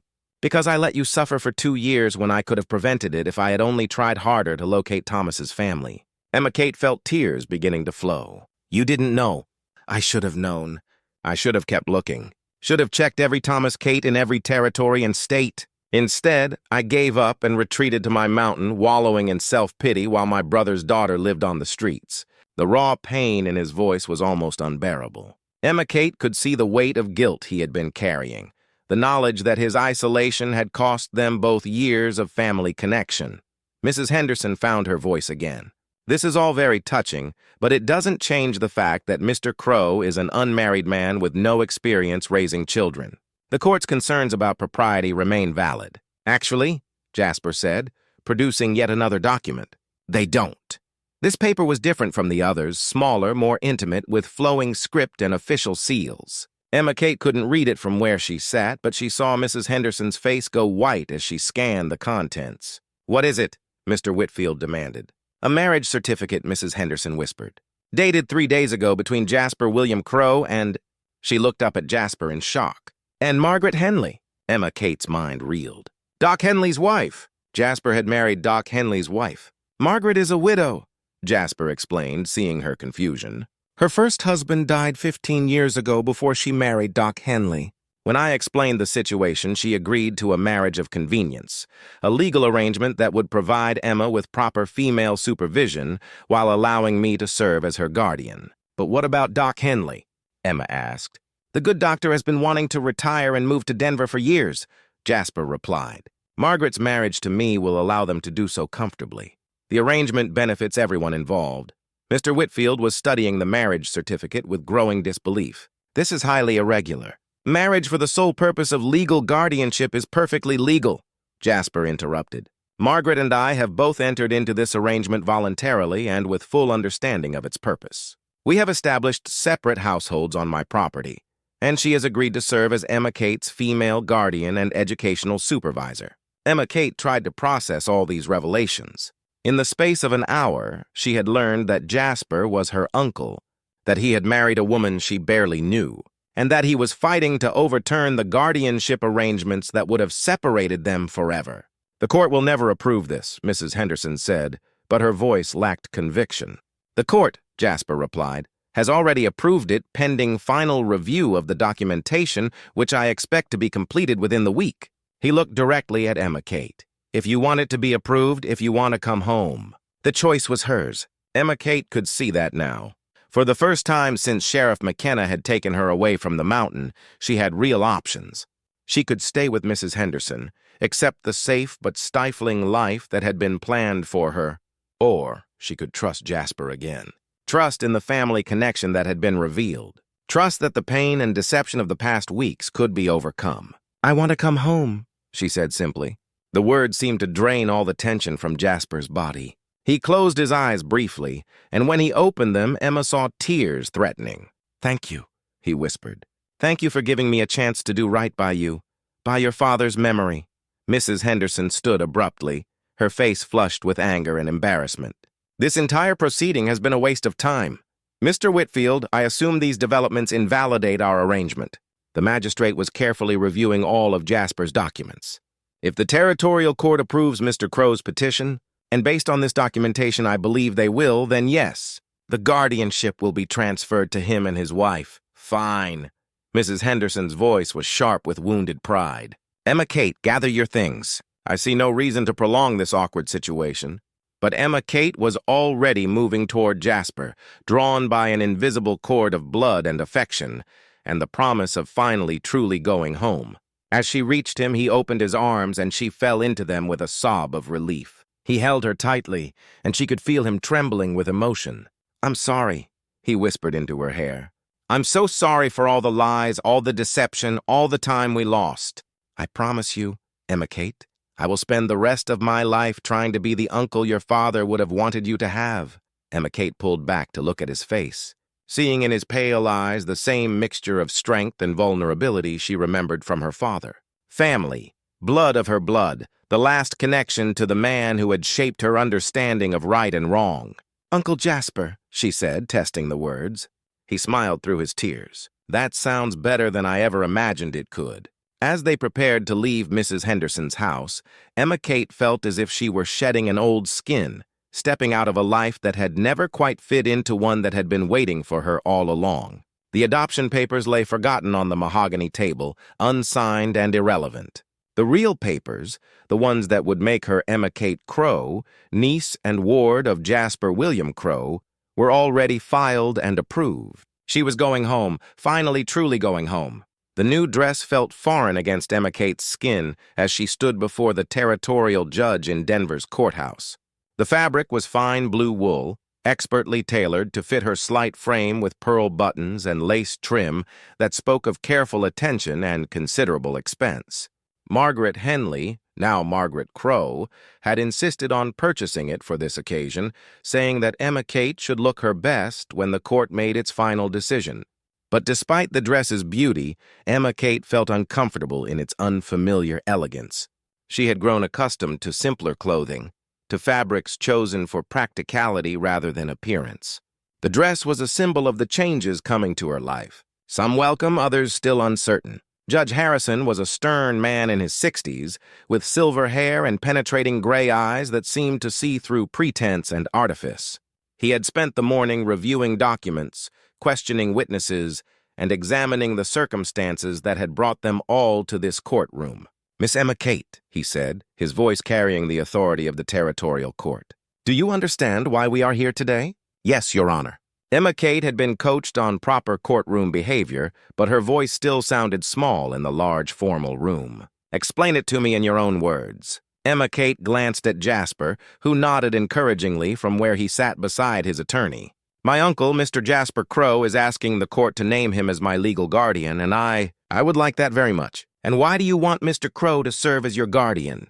The question opened a floodgate of emotions that Emma Kate had been holding back for weeks. "Because he's my family, Your Honor.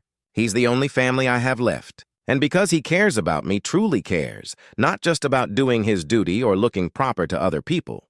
Judge Harrison made a note on the papers before him.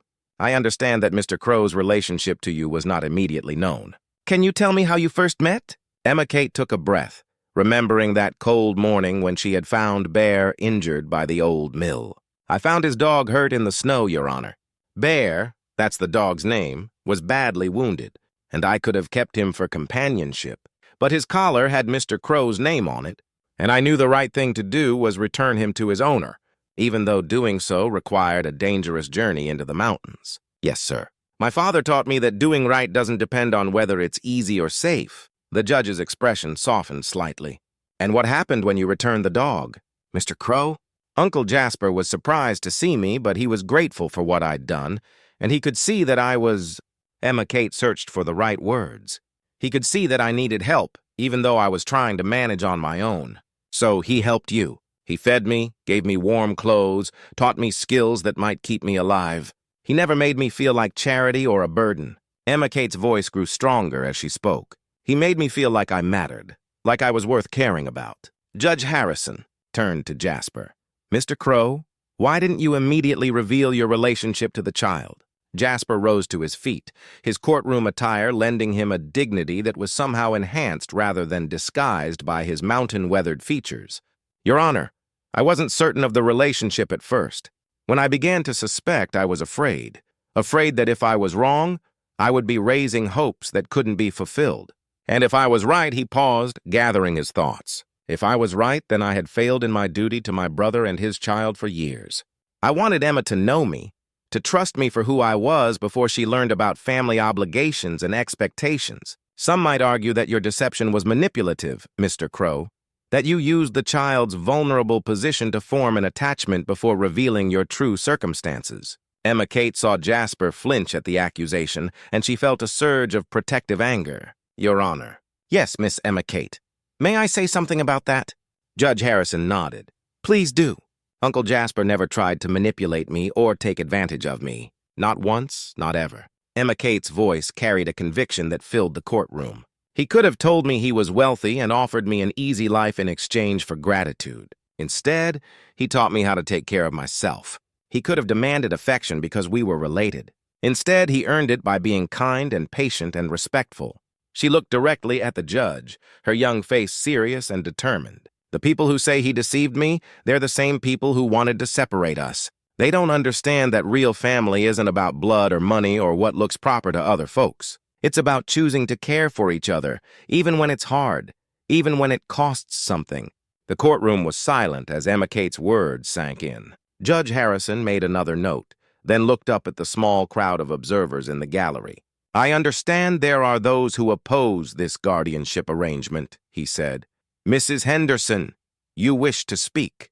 Mrs. Henderson rose from her seat, her spine rigid with disapproval. Emma Kate felt her stomach clench as the woman who had made her life miserable for 3 weeks prepared to argue against her chance for happiness. Your Honor, Mrs. Henderson said, her voice carrying across the courtroom with crisp authority. I have serious concerns about placing a young girl in the care of a man who has deliberately isolated himself from civilized society for 20 years. Emma Kate felt her heart sink. She had hoped that the revelation of their family relationship would end all opposition. But clearly Mrs. Henderson was not ready to concede defeat. Mr. Crow may be the child's uncle by blood, Mrs. Henderson continued. But blood relationship does not automatically confer fitness for guardianship. This is a man who has avoided all social contact, who has shown no interest in community involvement, who has never demonstrated any ability to raise a child. Judge Harrison listened impassively. What specific concerns do you have, Mrs. Henderson? Education, Your Honor. How can a hermit provide proper schooling for a growing girl? Social development. How will she learn to interact appropriately with others if she's raised in isolation? Moral guidance. What kind of feminine virtues can she learn from a man who has rejected the civilizing influence of proper society? Emma Kate wanted to object, to point out that Jasper had taught her more in a few months than she had learned in years of struggling alone. But court protocol required her to remain silent unless directly questioned. Mrs. Henderson was warming to her theme. Furthermore, Your Honor, there are the practical considerations of Mr. Crow's marriage of convenience to Mrs. Margaret Henley. This arrangement may satisfy the letter of the law regarding female supervision, but it hardly provides the stable family environment a child needs. Mrs. Crow is present in the courtroom, Judge Harrison noted. Perhaps she should speak for herself. Margaret rose from her seat beside Jasper. She was a woman in her 50s with graying brown hair and kind eyes that reminded Emma Kate of her late husband, Doc Henley. Her voice was steady and confident as she addressed the court. Your Honor, I entered into marriage with Mr. Crow with full knowledge of the circumstances and complete willingness to serve as guardian to Emma Kate. While our arrangement may be unconventional, it is grounded in mutual respect and shared commitment to the child's welfare. And you believe you can provide adequate supervision and guidance? I do, Your Honor. I raised 2 daughters of my own, both now grown and married. I have experience in education. I taught school for 15 years before my first marriage. And I have observed Emma Kate closely enough to know that she is a remarkable young woman who needs guidance and opportunity, not restriction and conformity. Mrs. Henderson's face flushed with anger. Your Honor, these people are asking the court to approve an arrangement that flies in the face of every standard of proper child rearing. A hermit, a widow who married for convenience, and a girl who has spent 2 years living like a street urchin. This is not a recipe for successful guardianship. Judge Harrison turned his attention back to Emma Kate. Miss Emma Kate, you have heard Mrs. Henderson's concerns. How do you respond? Emma Kate stood, feeling the weight of the blue dress and the even greater weight of the decision before the court. This was her chance to speak for herself, to have a voice in determining her own future. Your Honor, she began, surprised by the steadiness of her own voice. Mrs. Henderson is worried about my education, but Uncle Jasper has a library with more books than I've ever seen in one place. He's taught me about history, about nature, about skills that might save my life someday. Mrs. Margaret has already begun working with me on mathematics and literature, and she knows more about teaching than anyone in Cedar Ridge. She paused, gathering her thoughts. Mrs. Henderson is worried about my social development, but I learned more about kindness and respect in Uncle Jasper's cabin than I did in 3 weeks in her house. He treats me like a person worth listening to, worth teaching, worth caring about. That seems like pretty good social development to me. Emma Kate's voice grew stronger as she continued. And she's worried about moral guidance. But Uncle Jasper taught me that doing right matters more than looking proper. That taking care of others is more important than protecting yourself. That family is about choosing to love people, not just sharing their blood. She looked directly at Mrs. Henderson. "Ma'am, you gave me a roof over my head and regular meals, and I'm grateful for that. But you never once asked what I wanted, what I dreamed about, what I hoped for in life. You decided what was best for me without ever wondering if I might have my own ideas about that." Judge Harrison made another note. "And what do you hope for, Miss Emma Kate?" The question opened Emma Kate's heart completely. "I hope to have a real family again, Your Honor. People who care about me, not because it's their duty, but because they choose to. I hope to learn everything Uncle Jasper can teach me about the mountains and the wilderness, and taking care of myself. I hope to help Mrs. Margaret with her teaching and maybe become a teacher myself someday." She felt tears threatening but forced herself to continue. "Most of all, Your Honor, I hope to have the chance to take care of the people I love, the way my father taught me, the way Uncle Jasper has shown me. I hope to be worth the trouble they're taking to keep me." The courtroom was silent for a long moment. Emma Kate could hear her own heartbeat, could feel the collective breathing of everyone present. The judge wrote something on his papers, then looked up with an expression that was impossible to read. "Mrs. Henderson," he said finally, "your concerns are not without merit. Unconventional guardianship arrangements can indeed present challenges." Emma Kate's heart sank. Was he going to rule against them? "However," Judge Harrison continued, "this court has observed that conventional arrangements do not always serve children's best interests either. I have reviewed the documentation provided by Mr. Crow, including character references from military colleagues, financial statements proving his ability to provide for the child, and educational plans developed in consultation with Mrs. Crow." He looked directly at Emma Kate. "More importantly, I have listened to Miss Emma Kate herself. She's clearly an intelligent, articulate young woman who has demonstrated remarkable resilience and judgment. Her own wishes regarding her future carry considerable weight with this court." Emma Kate held her breath, afraid to hope too much. "Therefore," Judge Harrison said, his voice carrying the full authority of territorial law, "I am prepared to approve the guardianship petition subject to certain conditions." Emma Kate felt her knees go weak with relief, but the judge was continuing.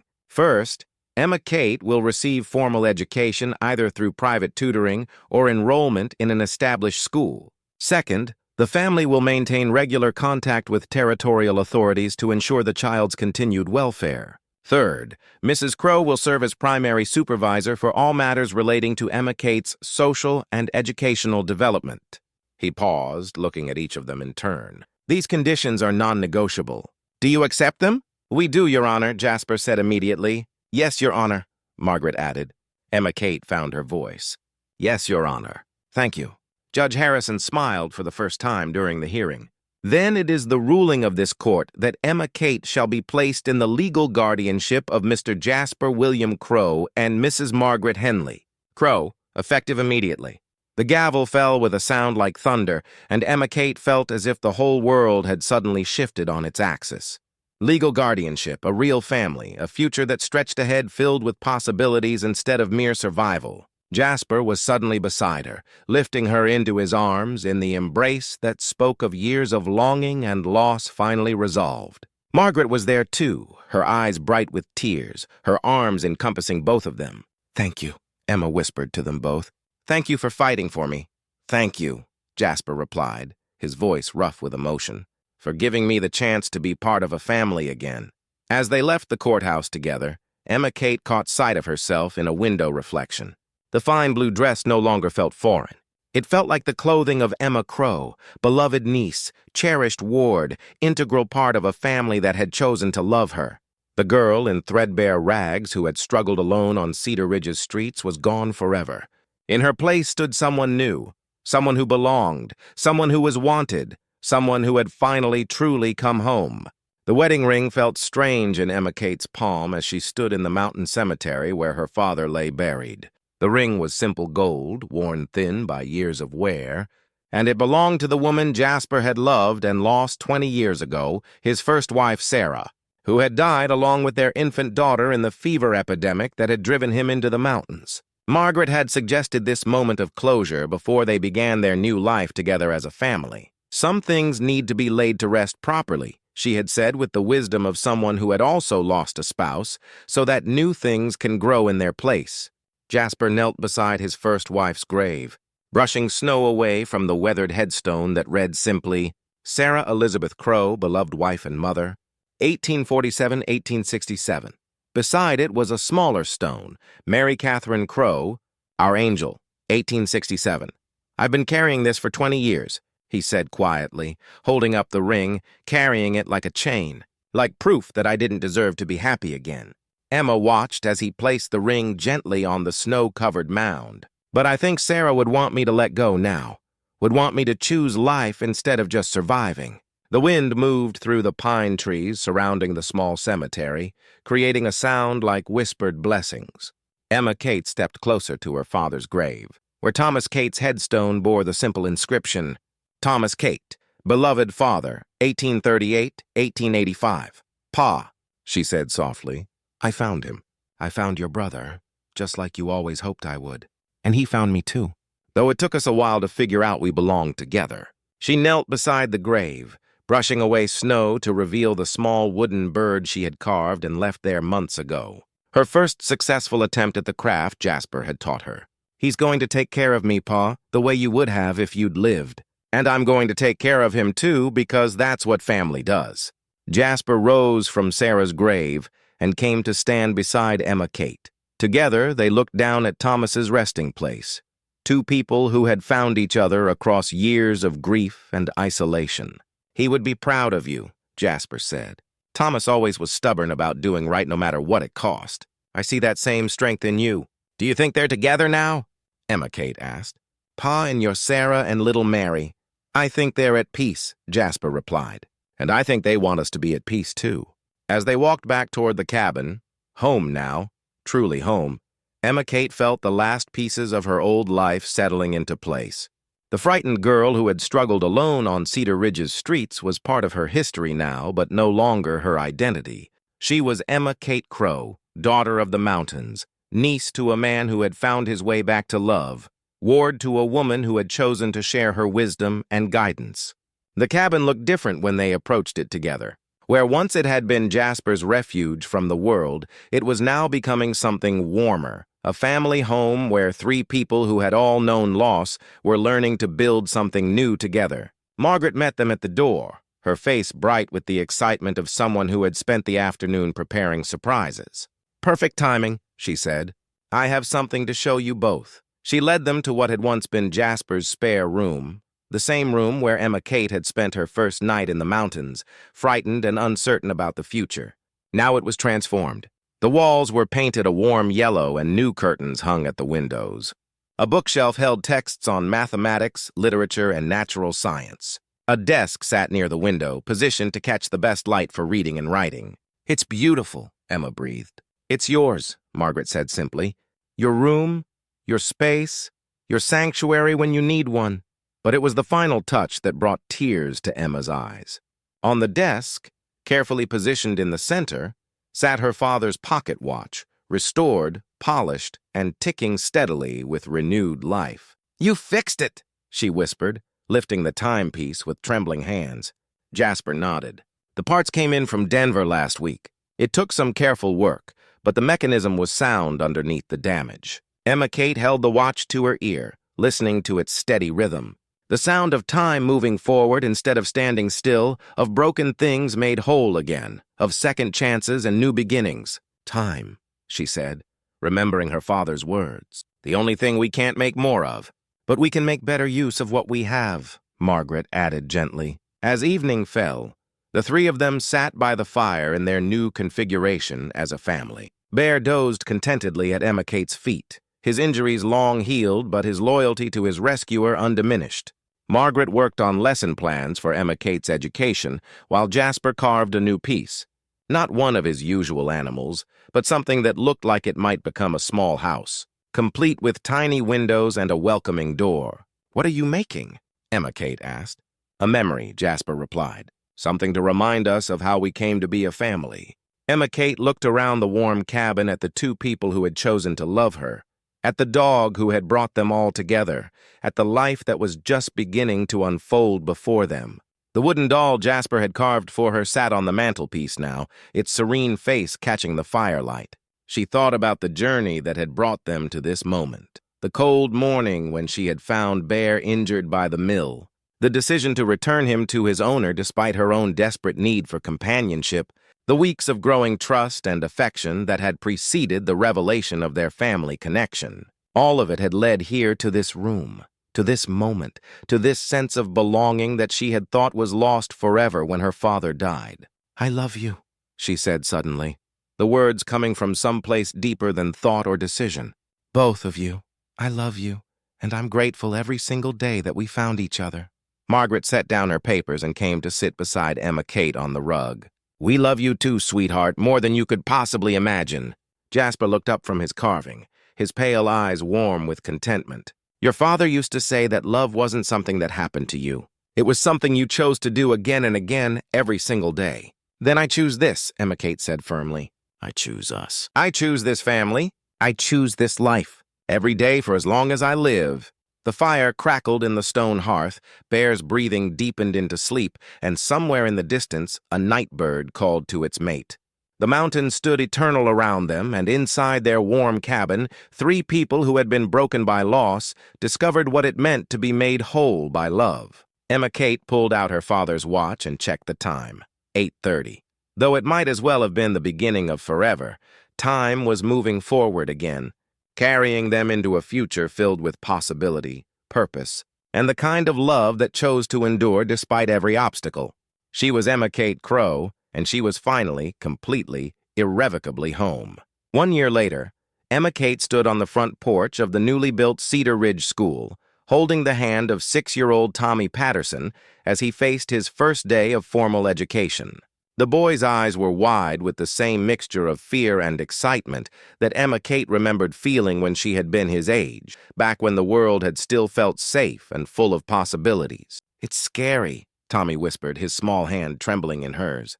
"I know," Emma Kate said gently, "but scary and exciting can be the same thing sometimes, and Mrs. Margaret is the kindest teacher you could ever hope for." Through the schoolhouse windows, she could see Margaret arranging books and materials for the day's lessons. The woman who had become both stepmother and teacher to Emma Kate now served the entire community, having established the first proper school Cedar Ridge had seen in years. Her classes included children from families throughout the valley, from the banker's well-dressed daughter to the children of miners and trappers who had never before had access to formal education. "Will you come get me if I need you?" Tommy asked. Emma squeezed his hand reassuringly. "I'll be right here when school ends.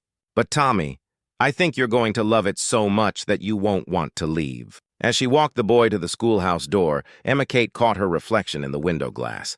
The girl looking back at her bore little resemblance to the frightened, half-starved child who had found Bear injured by the mill over a year ago.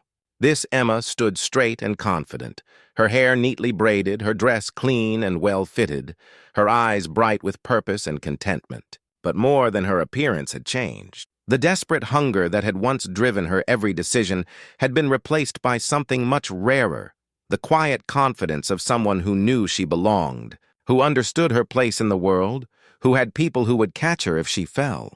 "Miss Emma Kate," called a familiar voice from across the schoolyard. She turned to see Bear bounding toward her, his tail wagging with the enthusiasm of a dog who had never quite forgotten that she had saved his life.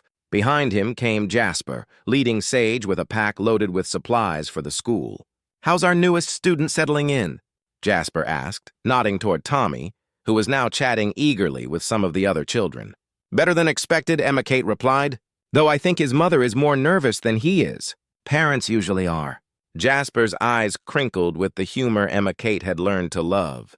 "I remember being terrified the first time Margaret took you down to town for a formal lesson, yet wondering if you'd decide civilization suited you better than mountain life." Emma Kate laughed. "Not likely. Though I have to admit, having the best of both worlds isn't terrible." And it was true.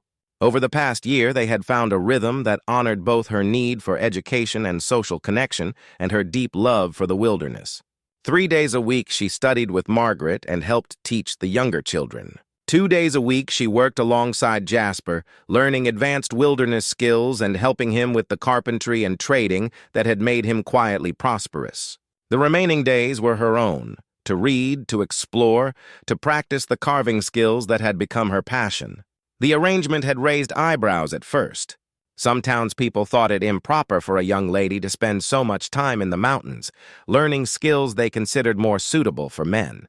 But Emma Kate's academic achievements had silenced most criticism. She was now reading at a level far above her age. Her mathematical skills were exceptional, and her knowledge of natural science impressed even the circuit judge, who visited twice yearly. More importantly, she had found ways to use her unique combination of skills to help others. When children went missing in the wilderness, she was often part of the search parties. When families needed help identifying edible plants or treating minor injuries with natural remedies, she had become the person they turned to. She was building a reputation as someone who could bridge the gap between civilized society and the wild country that surrounded it. "Speaking of civilization," Jasper said, pulling a letter from his coat pocket, "this came for you on yesterday's mail stage." Emma Kate recognized the formal envelope and official seal immediately. She had been expecting this correspondence, but that didn't make receiving it any less momentous. She opened the letter carefully, reading the contents twice to make sure she understood correctly. Then she looked up at Jasper with eyes bright with joy and possibility. "The Territorial Education Board approved my application," she said. "I can begin teacher training next year if I want to." "And do you want to?" Emma Kate considered the question seriously. At 14, she was already helping Margaret with the younger students, and she had discovered that she loved the moment when understanding dawned in a child's eyes. But teaching would also mean responsibilities, commitments, a more conventional life than the one she had been living. "I think I do," she said finally, "but not the way most people do it. I want to teach children like Tommy, like I was, the ones who might not otherwise get a chance at education. And I want to teach them about the wilderness, too, not just books and arithmetic." Jasper nodded approvingly. "Your father would be proud. He always said education was the one thing nobody could take away from you once you had it." They were interrupted by the sound of the school bell, and Emma Kate watched as children hurried inside for the beginning of their lessons. Through the window, she could see Margaret greeting each student by name, her face warm with the genuine affection that had made her such an effective teacher. "I should go help," Emma Kate said, but Jasper caught her arm gently. "Before you do, I have something for you." He reached into the pack he had been carrying and pulled out a small wooden box, beautifully crafted and polished to a warm glow. Emma Kate recognized the workmanship immediately. This was Jasper's finest work, created with the kind of careful attention he reserved for only the most important projects. "What is it?" she asked, accepting the box with reverence. "Open it and see." Inside the box, nestled in soft velvet, was a photograph. The image was formal, posed in the style common to professional photographers, but the subjects' faces glowed with genuine happiness. Emma Kate saw herself standing between Jasper and Margaret, all three of them dressed in their best clothes, all three of them smiling with the quiet contentment of people who had found exactly where they belonged. But it was the inscription at the bottom of the photograph that brought tears to her eyes. "The Crow Family, Cedar Ridge, Colorado Territory, 1888. Our first family portrait," Jasper said softly. "I thought it was time we had one." Emma Kate traced the edge of the photograph with one finger, marveling at the way the camera had captured not just their faces, but something of the bond that connected them. They looked like what they were, people who had chosen each other, who had built something precious from the wreckage of loss and loneliness. "It's perfect," she whispered. "Thank you, thank you," Jasper replied, "for giving me the chance to be part of a family again, for teaching an old hermit that some risks are worth taking." As Emma Kate made her way into the schoolhouse, she carried the photograph with her, planning to show it to Margaret during their lunch break. But first, she had work to do, lessons to help teach, children to encourage, knowledge to share. She found Tommy Patterson sitting at one of the smaller desks, still looking slightly overwhelmed but no longer frightened. When he saw her, his face brightened. "Miss Emma Kate, Mrs. Margaret says you're going to teach us about plants and animals and how to find our way in the forest." "That's right," Emma Kate said, settling into the chair beside him. "Would you like that?" "Yes.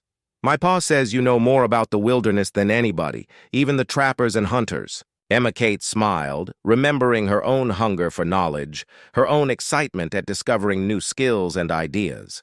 "Well, then we'd better get started. There's a whole world out there waiting for us to explore." As Margaret began the day's lessons, Emma Kate looked around the classroom filled with eager young faces and felt a deep sense of purpose settling into her bones. This was what she had been moving toward all along, Not just her own education and survival, but the chance to help others find their own paths to knowledge and growth. Through the window, she could see Jasper working on his latest project, a set of carved animals for the school's natural science collection. Bear lay in a patch of sunlight nearby, content to keep his master company. The mountains rose eternal in the distance, holding their secrets and their beauty, waiting for new generations of children to discover their wonders. The broken pocket watch her father had left her now ticked steadily on the desk beside her, keeping perfect time, marking the moments as they passed from present into memory and back into possibility. Time was moving forward, carrying them all toward futures they could barely imagine. But Emma Kate was no longer afraid of what those futures might hold. She was Emma Kate Crow, daughter of the mountains, student and teacher, bridge between the civilized world and the wild country that surrounded it. She had found her family, her purpose, her place in the great story that connected all living things.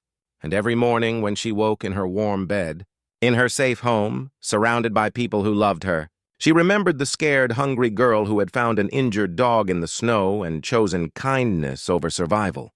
Sometimes, Emma Kate reflected as she helped Tommy with his first letters, the smallest acts of courage changed everything. Sometimes when you had the least to give, that was exactly when giving mattered most. Sometimes the best things in life began with a simple decision to do the right thing, even when nobody was watching. Even when it cost you something you could barely afford to lose.